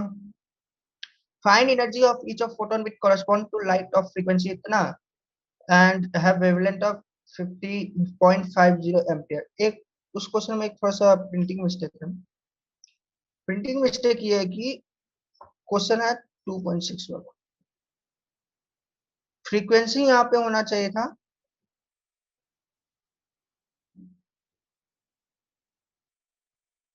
गलती से 15, यहाँ पे आ गया। ठीक है, प्रिंटिंग मिस्टेक है। 3 × 10⁻15 हर्ट्ज।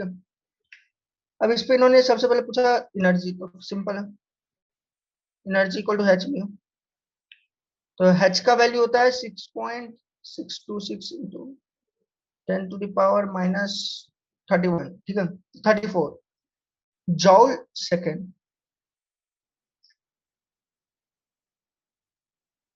फ्रीक्वेंसी है 3 × 10। बस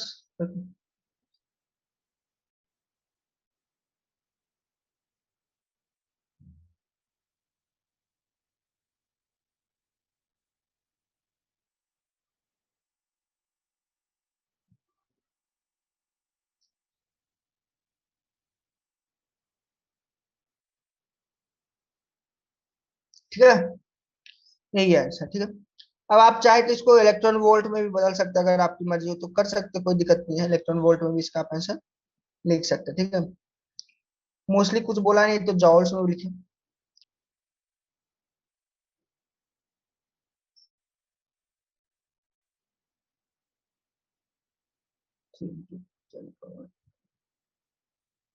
गंदी हैंडराइटिंग मुझे क्षमा करेगा, थोड़ा सा टैब पर लिखने में बहुत दिक्कत होता है, छोटा सा टैब है तो इसलिए।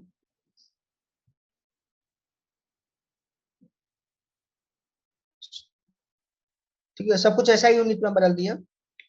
बस सिंपल सा फॉर्मूला लगाई, एच वाई लैम्डा में रखिए, सब कुछ ऐसा ही यूनिट में बदल ऐसे डालें। तो 0.5 था, तो पहले 10 तक है, इसको इसको मिटाइए। हाँ, इसको भी हटाइए, और यहाँ पे इसको 2 × 10⁻10 लिख सकते हैं। तो बाकी क्या था, 18 है, तो 14 कितना था, 16 होगा। और 16 और इसका डबल होगा, तो 3.98 इंटू 10⁻⁻9, 1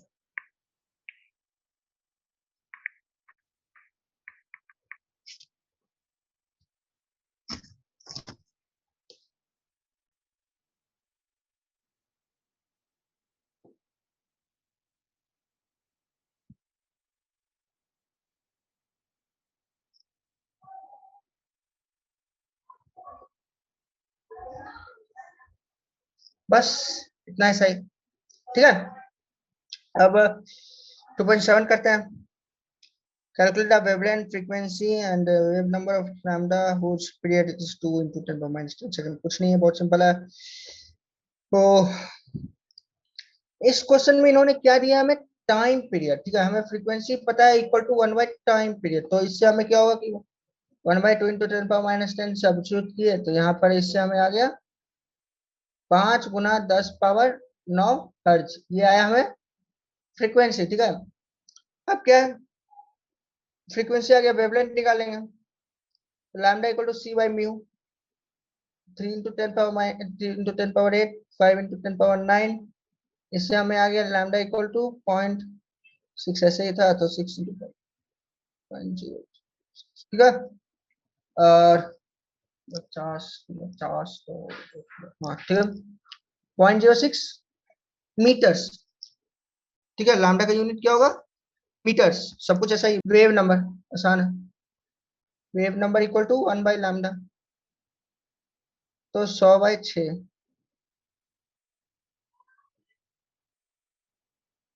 तो ऑलमोस्ट 16.6। ठीक है, कोई डाउट, सिंपल सा था, आराम से हो गया। अब 2.9 2.8 number of photons of light with a wavelength of 4000 per meter picometer provided that provide 1 joule of energy। ठीक है, मतलब कि अगर हम आपको फोटोन्स दे रहे हैं, ठीक है, हर एक फोटोन्स का 4000 पीएम पिकोमीटर वेवलेंथ है, तो उसमें कितना हम लोग फोटोन यूज करें जिससे हमें 1 जॉल एनर्जी प्राप्त हो। ठीक है, उसके लिए क्या करना होगा, पहले हर एक फोटोन का फॉर्मूला निकालिए। तो फोटोन यहाँ पे वेव नेचर में है, तो E equal to h c by lambda. तो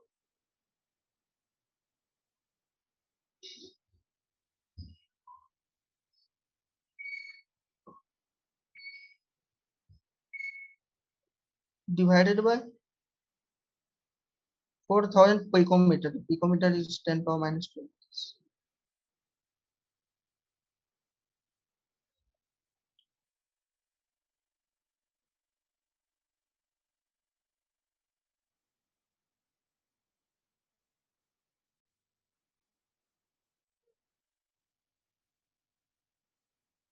हर एक प्रोटॉन का एनर्जी इतना है, ठीक है, जाउल्स। और हमें 1 जाउल चाहिए, 1 जाउल के लिए नंबर ऑफ फोटॉन्स कितना होगा,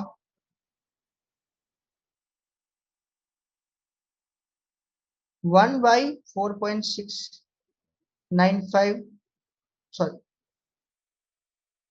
4.695 इंटू 10 टू द पावर। अगर हैंडराइटिंग गंदा लग रहा हो तो हम जो बोल रहे हैं उस पर थोड़ा प्रयास करिएगा तो समझ में आ जाएगा, ठीक है। क्या है ना कि टैबलेट है, ये टैबलेट इससे पहले हम आईपैड पे पढ़ा था, तो आईपैड था दोस्त का, और हम उससे लेके पढ़ाते थे। अब हम घर पे आ गए तो घर पे मेरे पास एक छोटा सा एक टैबलेट है जिसमें, वो एप्पल का नहीं है, एप्पल का जो पेन होता है वो शार्प होता है, उसका निब होता है शार्प होता है, तो नॉर्मल पेन की तरह ही फील आता है। पर ये वाला स्टाइलस जो होता है नॉर्मल टैबलेट में थोड़ा अजीब सा होता है, तो लिखने में थोड़ा दिक्कत होता है। इसलिए अगर हैंड राइटिंग मेरा नहीं समझ में आ रहा हो आपको, तो आप हम जो बोल रहे हैं उस पर फोकस करने का प्रयास करिए, ठीक है, उससे आपको आराम से समझ में आएगा। यार क्या हो गया यार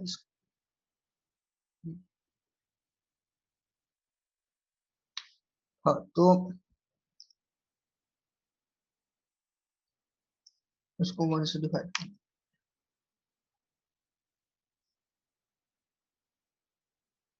इतना नंबर ऑफ फोटॉन्स चाहिए, ठीक है, और यही आंसर है, हो गया, खत्म।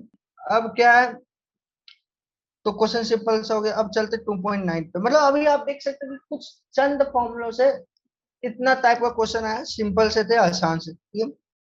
अब चलते 2.9 पे, ठीक है। फोटोन ऑफ वेवलेंथ, फोटोन का वेवलेंथ दिया है,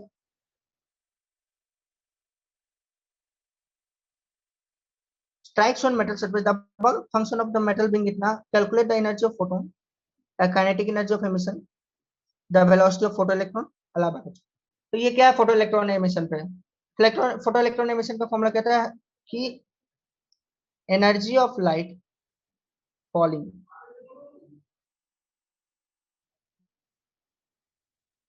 equal to work function of metal plus maximum kinetic energy.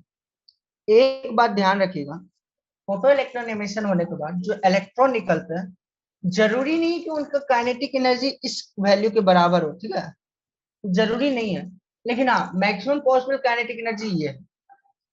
ऐसा क्यों, क्यों जरूरी नहीं है, ऐसा इसलिए क्योंकि वो हर एक इलेक्ट्रॉन के सराउंडिंग पे डिपेंड करता है। अगर मान लीजिए हर एक इलेक्ट्रॉन के अगल बगल में बहुत सारे इलेक्ट्रॉन है, तो बहुत बार कोलिजन होगा, जिसके कारण उसका काइनेटिक एनर्जी में लॉस हो जाता है। तो कभी कभी ऐसा होता है कि इवन दो एनर्जी सफिशियंट रहता है, लेकिन हर बार इलेक्ट्रॉन नहीं निकलता या फिर कम निकलते हैं। जैसे मतलब इलेक्ट्रॉन निकलेंगे, एक दो एटलीस्ट निकलेंगे, पर कम निकलता है।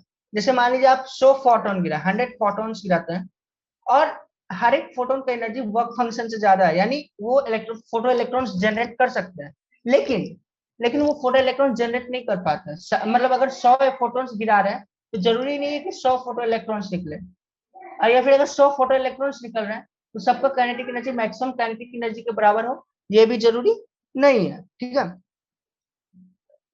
तो बाकी ये फॉर्मूला तो सबसे पहले इन्होंने बोला एनर्जी ऑफ फोटोन, तो बहुत सिंपल है, तब से तो हम लोग वही करते आ रहे हैं। Energy of photon equal to होगा hc बाई लैम्डा। पिछले वाले का लॉजिक यूज करते हुए हमें वैल्यू आ जाएगा। हाँ, तो यहाँ फोटोन का एनर्जी आएगा 4.9695 इंटू 4.9695 इंटू 10⁻⁻⁹ जूल। अब आप कहिएगा आपने ऐसे इतना जल्दी कैसे कैलकुलेट कर लिया, तो पहले में 4000 पिकोमीटर था, इस बार 4 × 10⁻⁷ मीटर है, तो पहले वैल्यू दिया था, मतलब इससे लास्ट वाले क्वेश्चन 4 × 10⁻⁹ मीटर वेवलेंथ है, जब 4 × 10⁻⁷ मीटर है, तो थोड़ा सा इधर उधर करके आप आराम से निकाल सकते हो, कुछ खास है नहीं, बचकाना सा हो गया। तो आ गया, ठीक है। अब क्या है दूसरा, the kinetic energy of emission, यानी डायरेक्टली वो मैक्सिमम काइनेटिक एनर्जी है। तो सबसे पहले हम वर्क फंक्शन ऑफ मेटल जानते हैं, तो 2.13 इलेक्ट्रॉन वोल्ट दिया है, तो यहाँ पे एनर्जी इलेक्ट्रॉन वोल्ट में, ठीक है। तो हमें क्या करना होगा, उसको जाउल में बदलना होगा, या फिर ऐसा करते एक जाउल पे बदल देते इलेक्ट्रॉन में, इलेक्ट्रॉन वोल्ट में। तो इस एनर्जी को हम लोग इलेक्ट्रॉन वोल्ट में लिख सकते हैं। यहाँ पे सुधार लीजिएगा कि हम एक इलेक्ट्रॉन वोल्ट इक्वल टू कितना बताते हैं। हाँ, एक इलेक्ट्रॉन वोल्ट इक्वल टू 1.602, ठीक है, 10⁻⁻19 जॉल। एक electron volt equal to 1.602 into 10⁻⁻19 joule होता है, ठीक है। तो अपने क्वेश्चन की तरफ जाते हैं। अब इस वैल्यू को इलेक्ट्रॉन वोल्ट में बदल देते हैं, ठीक है। तो इतना इलेक्ट्रॉन वोल्ट है, ठीक है। तो इसको अप्रोक्सीमेट करके कितना लिखते हैं, ठीक है। वर्क फंक्शन इन्होंने दिया 2.13 इलेक्ट्रॉन वोल्ट, तो काइनेटिक एनर्जी ऑफ एमिशन यानी मैक्सिमम काइनेटिक एनर्जी आएगा 3.10 माइनस 2.13, तो ये हो गया वैल्यू ऑलमोस्ट।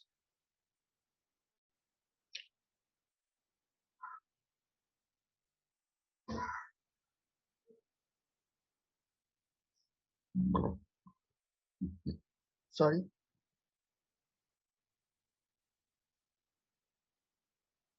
यही है kinetic energy of emission.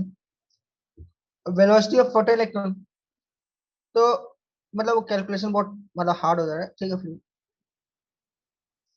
Half m v square equal to 0.97 electron volt, ठीक है।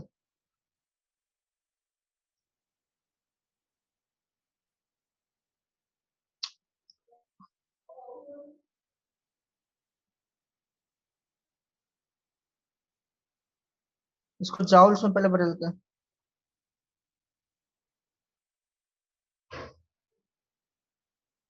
ठीक है। अब ये ही कैलकुलेट करते हुए, तो half into 9.1 into 10⁻⁻31 v square equal to,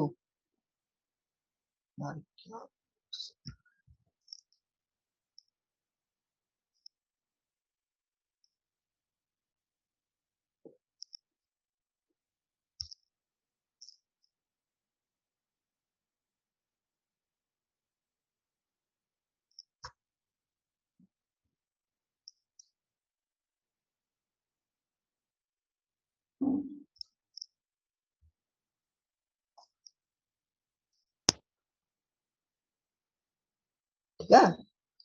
इस तरह से कैलकुलेट करेंगे। अब हम इसका वेलोसिटी निकाल सकते हैं, तो बहुत गंदा कैलकुलेशन है, ठीक है। तो क्या करेगा, करना पड़ेगा हमें। तो इधर हो जाएगा वी स्क्वायर इक्वल टू 10⁻12 इधर रखें,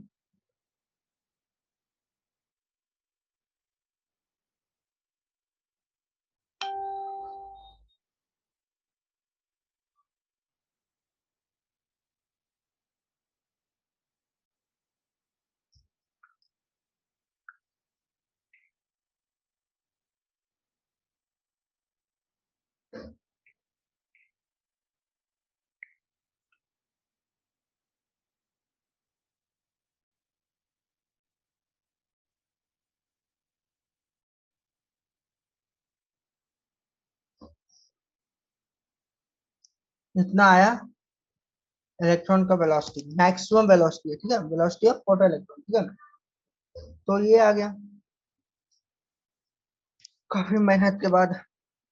आप लोग को तो बहुत करना पड़ेगा क्योंकि आपको रूट कैलकुलेट करना है, बहुत कुछ है इसमें। ठीक है, तो मतलब देखिए फॉर्मूला सिंपल है, लॉजिक भी सिंपल है, कैलकुलेशन ज्यादा है, कोई बात नहीं। ठीक है, मतलब एटॉमिक स्ट्रक्चर के क्वेश्चंस में एक बहुत बड़ा प्रॉब्लम रहता है, कैलकुलेशंस बहुत टफ दे देते हैं, मतलब बहुत एकदम करते करते माथा खराब हो जाता है, बहुत बार कैलकुलेशन एरर्स हो जाता है। तो खास करके मतलब इसलिए ऐसा नहीं कि क्वेश्चन इजी है देख के स्किप कर दी, हमको भी पता है क्वेश्चन इजी, पर कैलकुलेशन करेक्ट करने के लिए उन सिंपल क्वेश्चंस को भी प्रैक्टिस करना होता है। उससे क्या होता है कि अगर मान लीजिए कोई क्वेश्चन आपको इजी लग रहा है तो आप सोच रहे हैं चलो स्किप कर देते हैं, मतलब एग्जाम में नहीं, मतलब किसी एक्सरसाइज नोट में या एक्सरसाइज प्रॉब्लम में, या फिर अगर कोई मटेरियल सॉल्व कर रहे हैं उसमें देख रहे हैं कि इजी क्वेश्चन है तो स्किप कर देते, नहीं स्किप नहीं करना, उस क्वेश्चन को भी सॉल्व करना इजी है इसलिए कम टाइम लगना चाहिए, लेकिन कैलकुलेशन इसमें है। इसलिए उस मतलब उससे क्या होगा कि आपका कैलकुलेशन का एफिशिएंसी बढ़ेगा कि, और एरर कम होगा, एरर घटेगा। ठीक है, एरर करने का चांस घटेगा, इसलिए ज्यादा से ज्यादा क्वेश्चन प्रैक्टिस जब कर रहे हैं तो ऐसा नहीं कि इजी क्वेश्चन देके स्किप कर दिए, उस क्वेश्चन को करने का प्रयास करिए उसमें से, ताकि आपको कैलकुलेशन मिस्टेक होने का चांस आपसे घटे, प्रैक्टिस करते रहिए। इससे मतलब क्वेश्चन ज्यादा ज्यादा प्रैक्टिस करना है, इजी देके स्किप नहीं कर देना है, ताकि आपको एरर कम हो। कैलकुलेशन मेन आपको कैलकुलेशन एरर घटाना है, इस टाइप के चैप्टर में मोस्टली कैलकुलेशन एरर ही होता है। ठीक है, तो बाकी तो आसान है। अब चलते 2.10, जिन्होंने पीरियोडिक टेबल पढ़ा होगा उनको आयनाइजेशन एनर्जी के बारे में पता होगा, नहीं पढ़ा है तो कोई बात नहीं, यहाँ पे इन्होंने ही कर दिया कि अगर इस वेवलेंथ का मतलब 242 नैनोमीटर वेवलेंथ का उनको फोटोन चाहिए या रेडिएशन चाहिए सोडियम एटम को आयनाइज करने के लिए, जस्ट रिक्वायर्ड, ठीक है, या जस्ट सफिशिएंट, तो मतलब वो रेडिएशन का जितना एनर्जी होगा वही आयनाइजेशन एनर्जी होगा, तो बस और कुछ नहीं, इन्होंने इनडायरेक्टली पूछा HC/, बस क्या कैलकुलेट करना है, करिए। अब देखते हैं, एक बात आप नोटिस किए, हम लोग इतना बार HC का वैल्यू यूज कर रहे हैं, हर बार कैलकुलेट करना पड़ता है, तब क्या किया जाता है, तब क्या होता है कि हम लोग HC का वैल्यू रट लेते हैं प्रकार से कि HC का वैल्यू क्या है। हाँ, इसका एक वैल्यू होता है पर्टिकुलरली, ऑलमोस्ट होता है, HC का वैल्यू ऑलमोस्ट होता है 1240 इलेक्ट्रॉन वोल्ट नैनोमीटर। ठीक है, तो यहाँ पे जब डील करेंगे इस वैल्यू को जब यहाँ सब्स्टिट्यूट करेंगे तो 1240 इलेक्ट्रॉन वोल्ट नैनोमीटर, तो यहाँ लैम्डा का वैल्यू हम लोग को नैनोमीटर में रहने देना है। ठीक है, इससे हमें इलेक्ट्रॉन, इससे हमें एनर्जी का कुछ वैल्यू, इससे हमें वैल्यू आ जाएगा आराम से। ठीक है, लेकिन क्या है ना, इसमें गड़बड़ होने का चांस रहता है। गड़बड़ ये है कि हम लोग यहाँ पे अप्रोक्सीमेट ले रहे हैं। ठीक है, मतलब वो एग्जैक्ट वैल्यू नहीं है HC का, अप्रोक्सीमेट वैल्यू। ठीक है, तो उससे आंसर 5.124 आ रहा है। ठीक है, 124 इलेक्ट्रॉन वोल्ट। ठीक है, यहाँ गड़बड़ होने का चांस क्या है कि 12400 जो अप्रोक्सीमेटेड वैल्यू, इसलिए क्या करना चाहिए, HC का SI वैल्यू याद रखिए। ठीक है, HC का 6.626 3 इंटू 10 पावर 8, इसको मल्टीप्लाई करिए तो क्या आता है,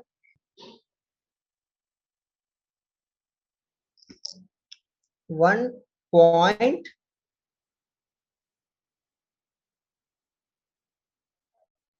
अगर कुछ प्रोडक्ट मल्टीप्लिकेशन गलत हो रहा होगा तो क्षमा करिएगा, थोड़ा सा आप लोग एक बार खुद से कैलकुलेट करके वेरीफाई करिए।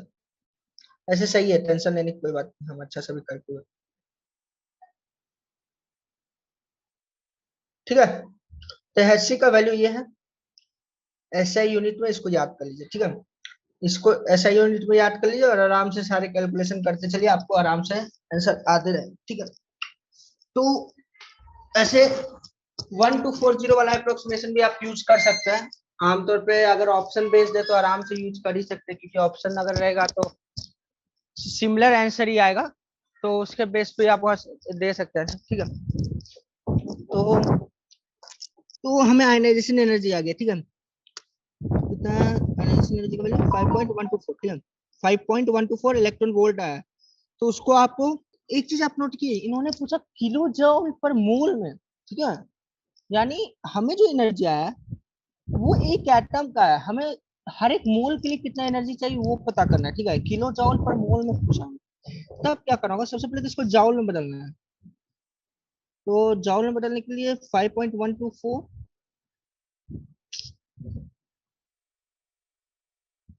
Into 10⁻⁻⁻19 into 1.602।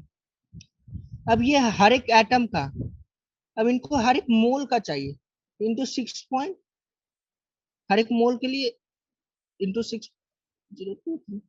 मतलब जैसे क्या था कि इतना एनर्जी आया कि हर एक एटम को आयनाइज करने के लिए, यानी हर एक एटम का आयनाइजेशन एनर्जी इतना है, ठीक है। अब इसको चाहिए किलो जॉल पर मोल में, इसलिए पर मोल का एनर्जी चाहिए होगा, तो एक मोल में इतना एटम्स होते हैं, तो ये टोटल एनर्जी हो गया 1 किलो मोल। एक मोल के लिए कितना आयनाइजेशन एनर्जी निकल जाएगा, ठीक है। अब क्या है, इन्होंने किलो जाउल्स में पूछा है, तो हमें वैल्यू जाउल्स में पता है, ठीक है। तो अब क्या करना होगा, हमको इंटू 10⁻³ करना होगा। इससे जो वैल्यू आएगा वो रिक्वायर्ड वैल्यू है। तो चलिए कैलकुलेटर में लगाते हैं, आप लोग हाथ से करिए। 494.41 किलो मोल, इतना आंसर, ठीक है।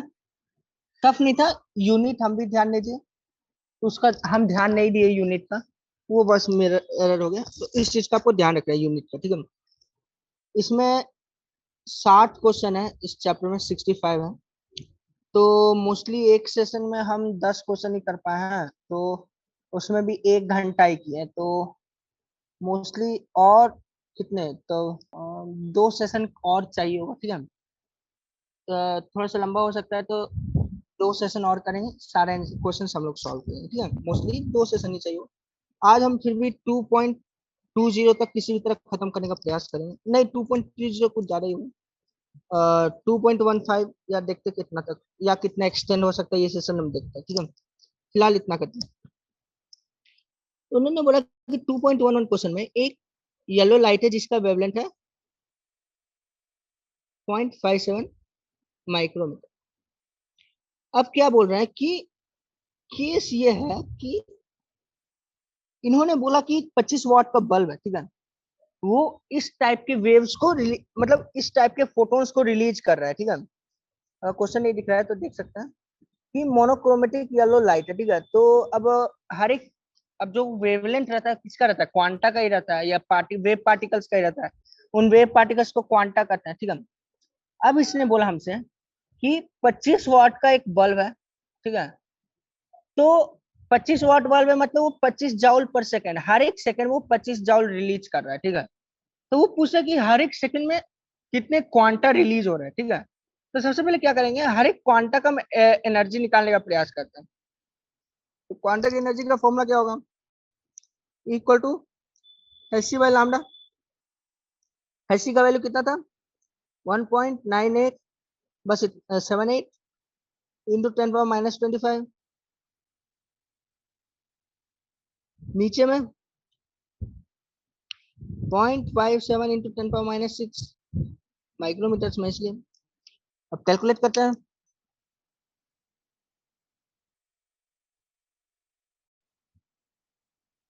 इतना जाउल है हर एक फोटोन का एनर्जी, हर एक क्वांटा का। तो पर सेकेंड 25 जाउल रिलीज हो रहा है, तो पर सेकेंड कितने क्वांटा रिलीज हो रहे होंगे, number of quanta per second is equal to 25/3.487 cross 10⁻⁻19, ठीक है।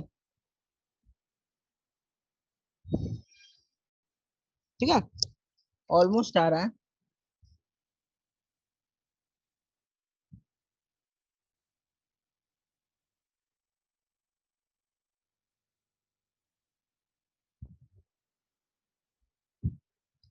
इतने number of quanta per second release हो रहे, ठीक है, कोई दिक्कत। सबसे पहले हम लोगों ने क्या किया, हर एक फोटोन यानी हर एक क्वांटा का हम लोगों ने पहले एनर्जी निकाला। उससे फिर हमने ये जाना कि बल्ब का वाट है, बल्ब का वाट से हम लोगों ने पता किया कि हर एक सेकंड में कितना एनर्जी निकल रहा है। पावर इक्वल टू क्या होता है, एनर्जी पर सेकंड, है ना। तो हर एक सेकंड में 25 जॉल निकल रहा है, और हमने जाना कि हर एक क्वांटा का एनर्जी सम वैल्यू है। उससे हमने हर एक सेकंड में कितने क्वांटा रिलीज हो रहे हैं उसका नंबर निकाल लिया, ठीक है। सिंपल है, इसका यूनिट आप सेकंड इनवर्स लिख सकते हैं, ठीक है। तो ये हमारा आंसर आ गया। और 2.12 करते हैं। 2.12 क्या है कि electrons are emitted with zero velocity from a metal surface when it is exposed to radiation। Calculator थ्रीसन। हाँ बहुत आसान है, कुछ टफ नहीं है इसमें। कि electrons are emitted with zero velocity from a metal surface when it is exposed to radiation of wavelength इतना। मतलब कह रहे हैं कि इस वेवलेंथ पे इलेक्ट्रॉन्स का मैक्सिमम काइनेटिक एनर्जी ही जीरो है, यानी it is just beginning of photo effect, photo electric effect, sorry photo electric emission effect, ठीक है। तो यानी यहाँ पे क्या होगा कि जब वो फॉर्मूला हम लिखेंगे, energy of light equal to work function plus kinetic energy, तो वहां वैल्यू इक्वल टू जीरो हो जाएगा। यानी वहां पे वर्क फंक्शन इक्वल टू हो जाएगा एनर्जी ऑफ लाइट, ठीक है, या फिर energy of photon in light, ठीक है, energy of photon, energy of this photon of light, ठीक है। तो अब यहाँ फॉर्मूला लिखेंगे, वहां पे एनर्जी ऑफ लाइट फॉलिंग लिखा है, क्षमा करेगा, energy of each photon of light falling, ठीक है, energy of each photon of light falling. तो एनर्जी ऑफ, यहाँ पे भी सुधार देते हैं, energy of photon of falling light, ठीक है। तो एच सी बाई लैम्डा, तो इसका वैल्यू क्या था,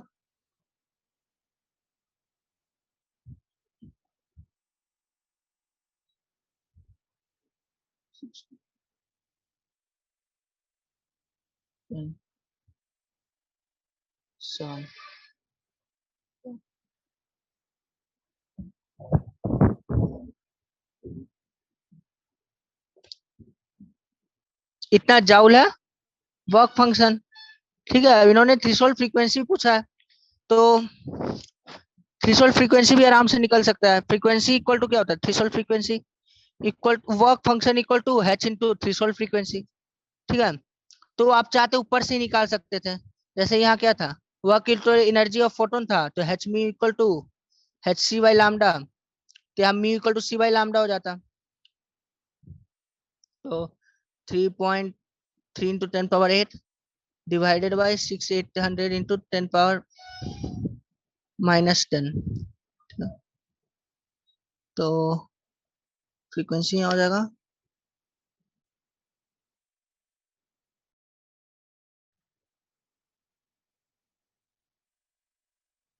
हर्ज। थ्रेशोल्ड फ्रीक्वेंसी भी आ गया, ठीक है, आसान सा था, सिंपली हो गया। होप कोई गलती नहीं की हो।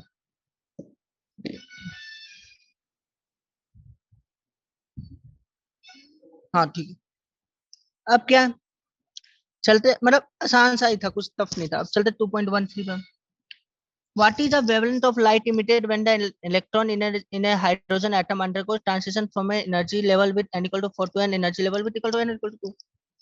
तो इससे पहले हमने एक फॉर्मूला देखा, ये वाला, हाँ ये वाला है ना,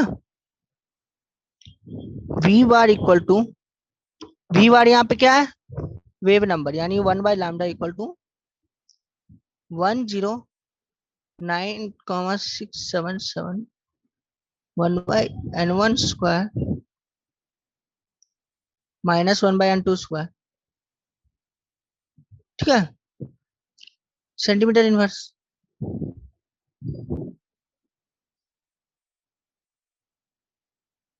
ठीक है। अब n इक्वल टू, तो n1 यहाँ पे क्या होगा, 2 होगा, ठीक है। n1 यहाँ पे होता है फाइनल स्टेट, n2 होता है इनिशियल स्टेट, ठीक है। तो वैल्यू सब्स्टिट्यूट करिए, तो 109,677 यहाँ पे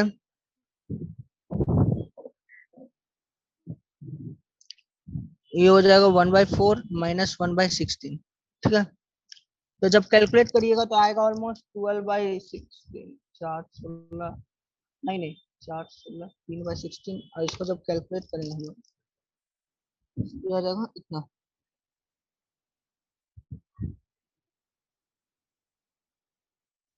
ठीक है।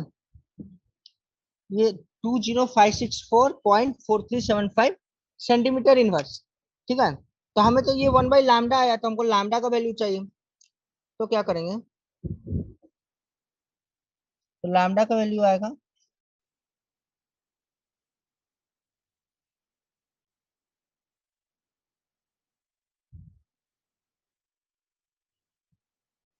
-5 centimetre.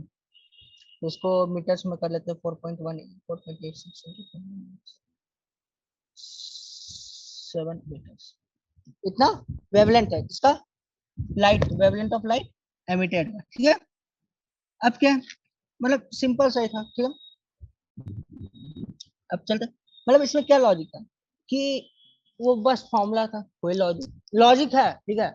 Energy of that state, ठीक है, n state n equal to 4 का जो एनर्जी का स्टेट होगा, ठीक है, और एनर्जी ऑफ एनर्जी का जो एन इक्वल टू 2 का एनर्जी का स्टेट होगा, ठीक है, दोनों का गैप निकाल लीजिए, एनर्जी आ जाएगा, ठीक है।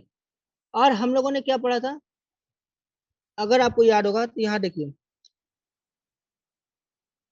N equal to delta e by h, ठीक है।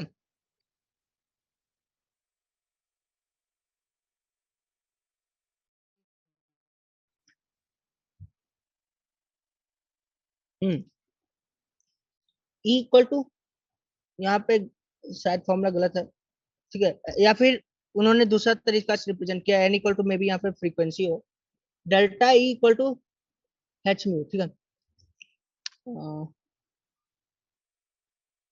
और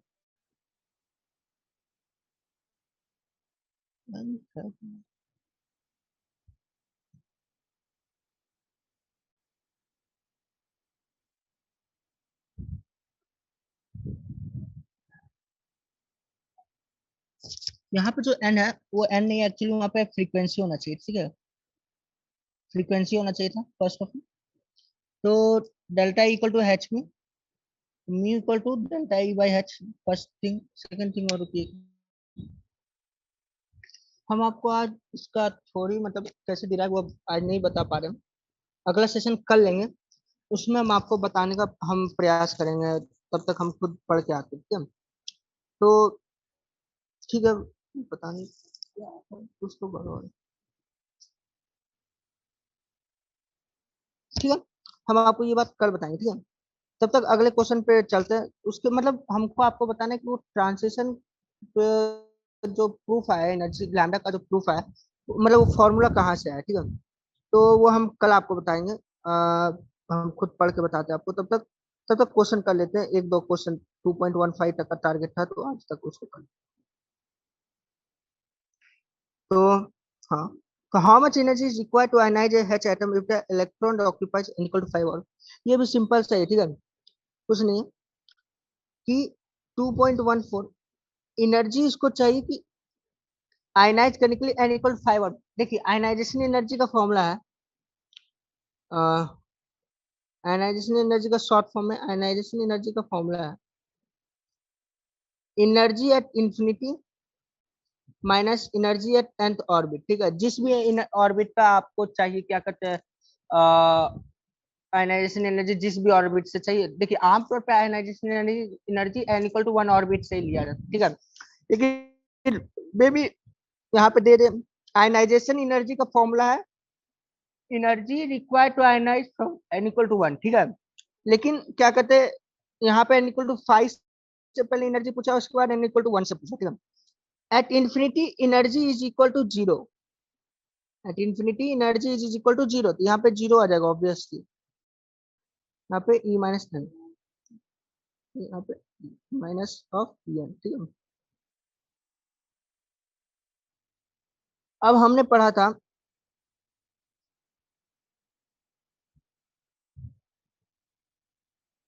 ऐसे तो आप इसको डिराइव कर सकते हैं एनर्जी को बोर्स का फॉर्मूला से, पर हमने आपको कहा था कि इस जनरल वैल्यू को याद रखिएगा, ठीक है। इक्वल टू -2.18 इंटू 10⁻−18, तो ये माइनस माइनस तो प्लस हो जाएगा, तो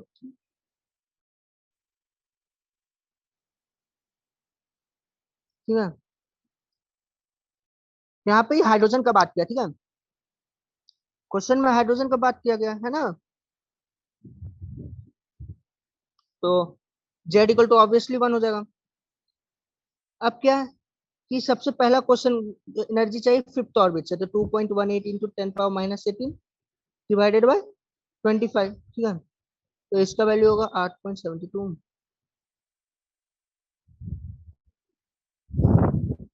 टोटल इतना एनर्जी चाहिए फिफ्थ ऑर्बिट से आयनाइज करने के लिए, क्योंकि मतलब n इक्वल टू 5 पे En था ना, तो n इक्वल टू 5 होगा यहाँ पे। उसी तरह उन्होंने पूछा n इक्वल टू 1 पे, तो E इक्वल टू हो जाएगा 2.18 इंटू 10⁻−18 डायरेक्ट, ठीक है। अब इन दोनों में अंतर क्या है, तो this value is 25 times of this, ठीक है। Energy required to ionize from fifth orbit is almost 1 by energy required to ionize from first orbit is 25 times of energy required to ionize from fifth orbit, ठीक है। Simple सा था, formula based, ठीक है। उसी तरह 2.15 हमको लगता आशा करते समझ में आया होगा। अब चलते 2.15 पे कि अगर एक H का excited electron n equal to 6 से n इक्वल टू 1 पर आए, तो maximum number of emission lines that can be seen, तो मतलब एक्चुअली वो वहां पे अलग अलग लाइंस के बारे में पूछ रहा है, ठीक है, कितने मैक्सिमम डिफरेंट लाइंस पॉसिबल होते। चलिए उसको गिनने का प्रयास करते हैं, ठीक है। तो 2.15 में मतलब इन्होंने पूछा कि number of spectral lines that can be scene, ठीक है। तो देखिए एक तो इसका डायरेक्ट फॉर्मूला, ठीक है, वो शायद एनसीईआरटी में लिखा हुआ है कि highest number of spectral lines equal to number of maximum emission line equal to maximum, या फिर number of maximum emission lines equal to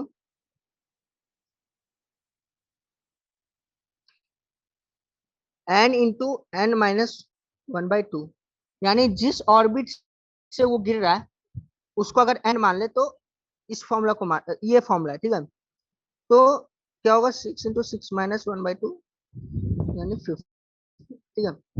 दूसरा तरीका नॉर्मली काउंट करके भी देख सकते हैं, 1 2 3 4 5 6,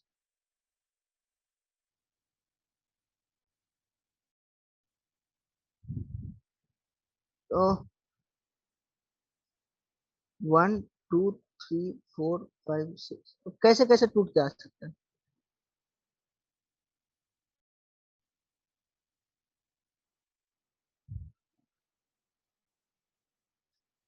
एक तो डायरेक्ट आ जाएगा एक लाइन, दूसरा लाइन ऐसे ऐसे आएगा, तीसरा ऐसे और ऐसे, चौथा ऐसे ऐसे, पांचवा ऐसे और ऐसे, फिर इन सबको भी तोड़ तोड़ के, मतलब बहुत डिफिकल्ट है काउंट करना, मतलब इसलिए वो फॉर्मूला है, पर फिर भी चलिए करते हैं। मतलब हम लोग इसमें देखेंगे क्या क्या पॉसिबल ट्रांसिशन है, ठीक है। तो n इक्वल 6 से 1 एक पॉसिबल है, 5 से 1 पॉसिबल है, 4 से 1 पॉसिबल है, 3 से 1 पॉसिबल है, 2 से 1 पॉसिबल है, ठीक है। दूसरा क्या क्या, एक 6 से 5 हो सकता है, और 6 से 1 था, अब एक 6 से 2 हो सकता है, 5 से 2 हो सकता है, 4 से 2 हो सकता है, 3 से 2 हो सकता है, 5 से 2, 5 से 4 से 3 से 2 हो सकता है, 3 6 5, और एक 4 से और एक 3 से 2, ठीक है। इधर 5 थे, इधर 4 थे, उसी तरह आगे 3 आएंगे, फिर 2 आएंगे और 1 आएंगे, तो 5 4 3 2 1, सम कितना हुआ 15, ठीक है। मतलब इस तरह से आप कैलकुलेट भी कर सकते हैं, लॉजिकली आप खुद से कैलकुलेट कर सकते हैं, फॉर्मूला यूज करिए, दोनों से आंसर सेम है, ठीक है। तो आज काफी टाइम हो चुका है, बाकी कल सेशन करेंगे, कल आगे हम लोग जाने का प्रयास करेंगे कि कल आगे हम लोग अगले नेक्स्ट रिमेनिंग कितने क्वेश्चन, 50 हो गए, 50 क्वेश्चन और बाकी है, तो कल परसों 2 सेशंस में हो जाएंगे। दूसरी बात कि एक जो वो क्वेश्चन बच गया बोर्स फ्रीक्वेंसी रूल का, वो वाला एक थोड़ा सा हम आपको देख के कल बता देंगे, ठीक है। आज क्लास एंड करते हैं, बहुत बहुत धन्यवाद।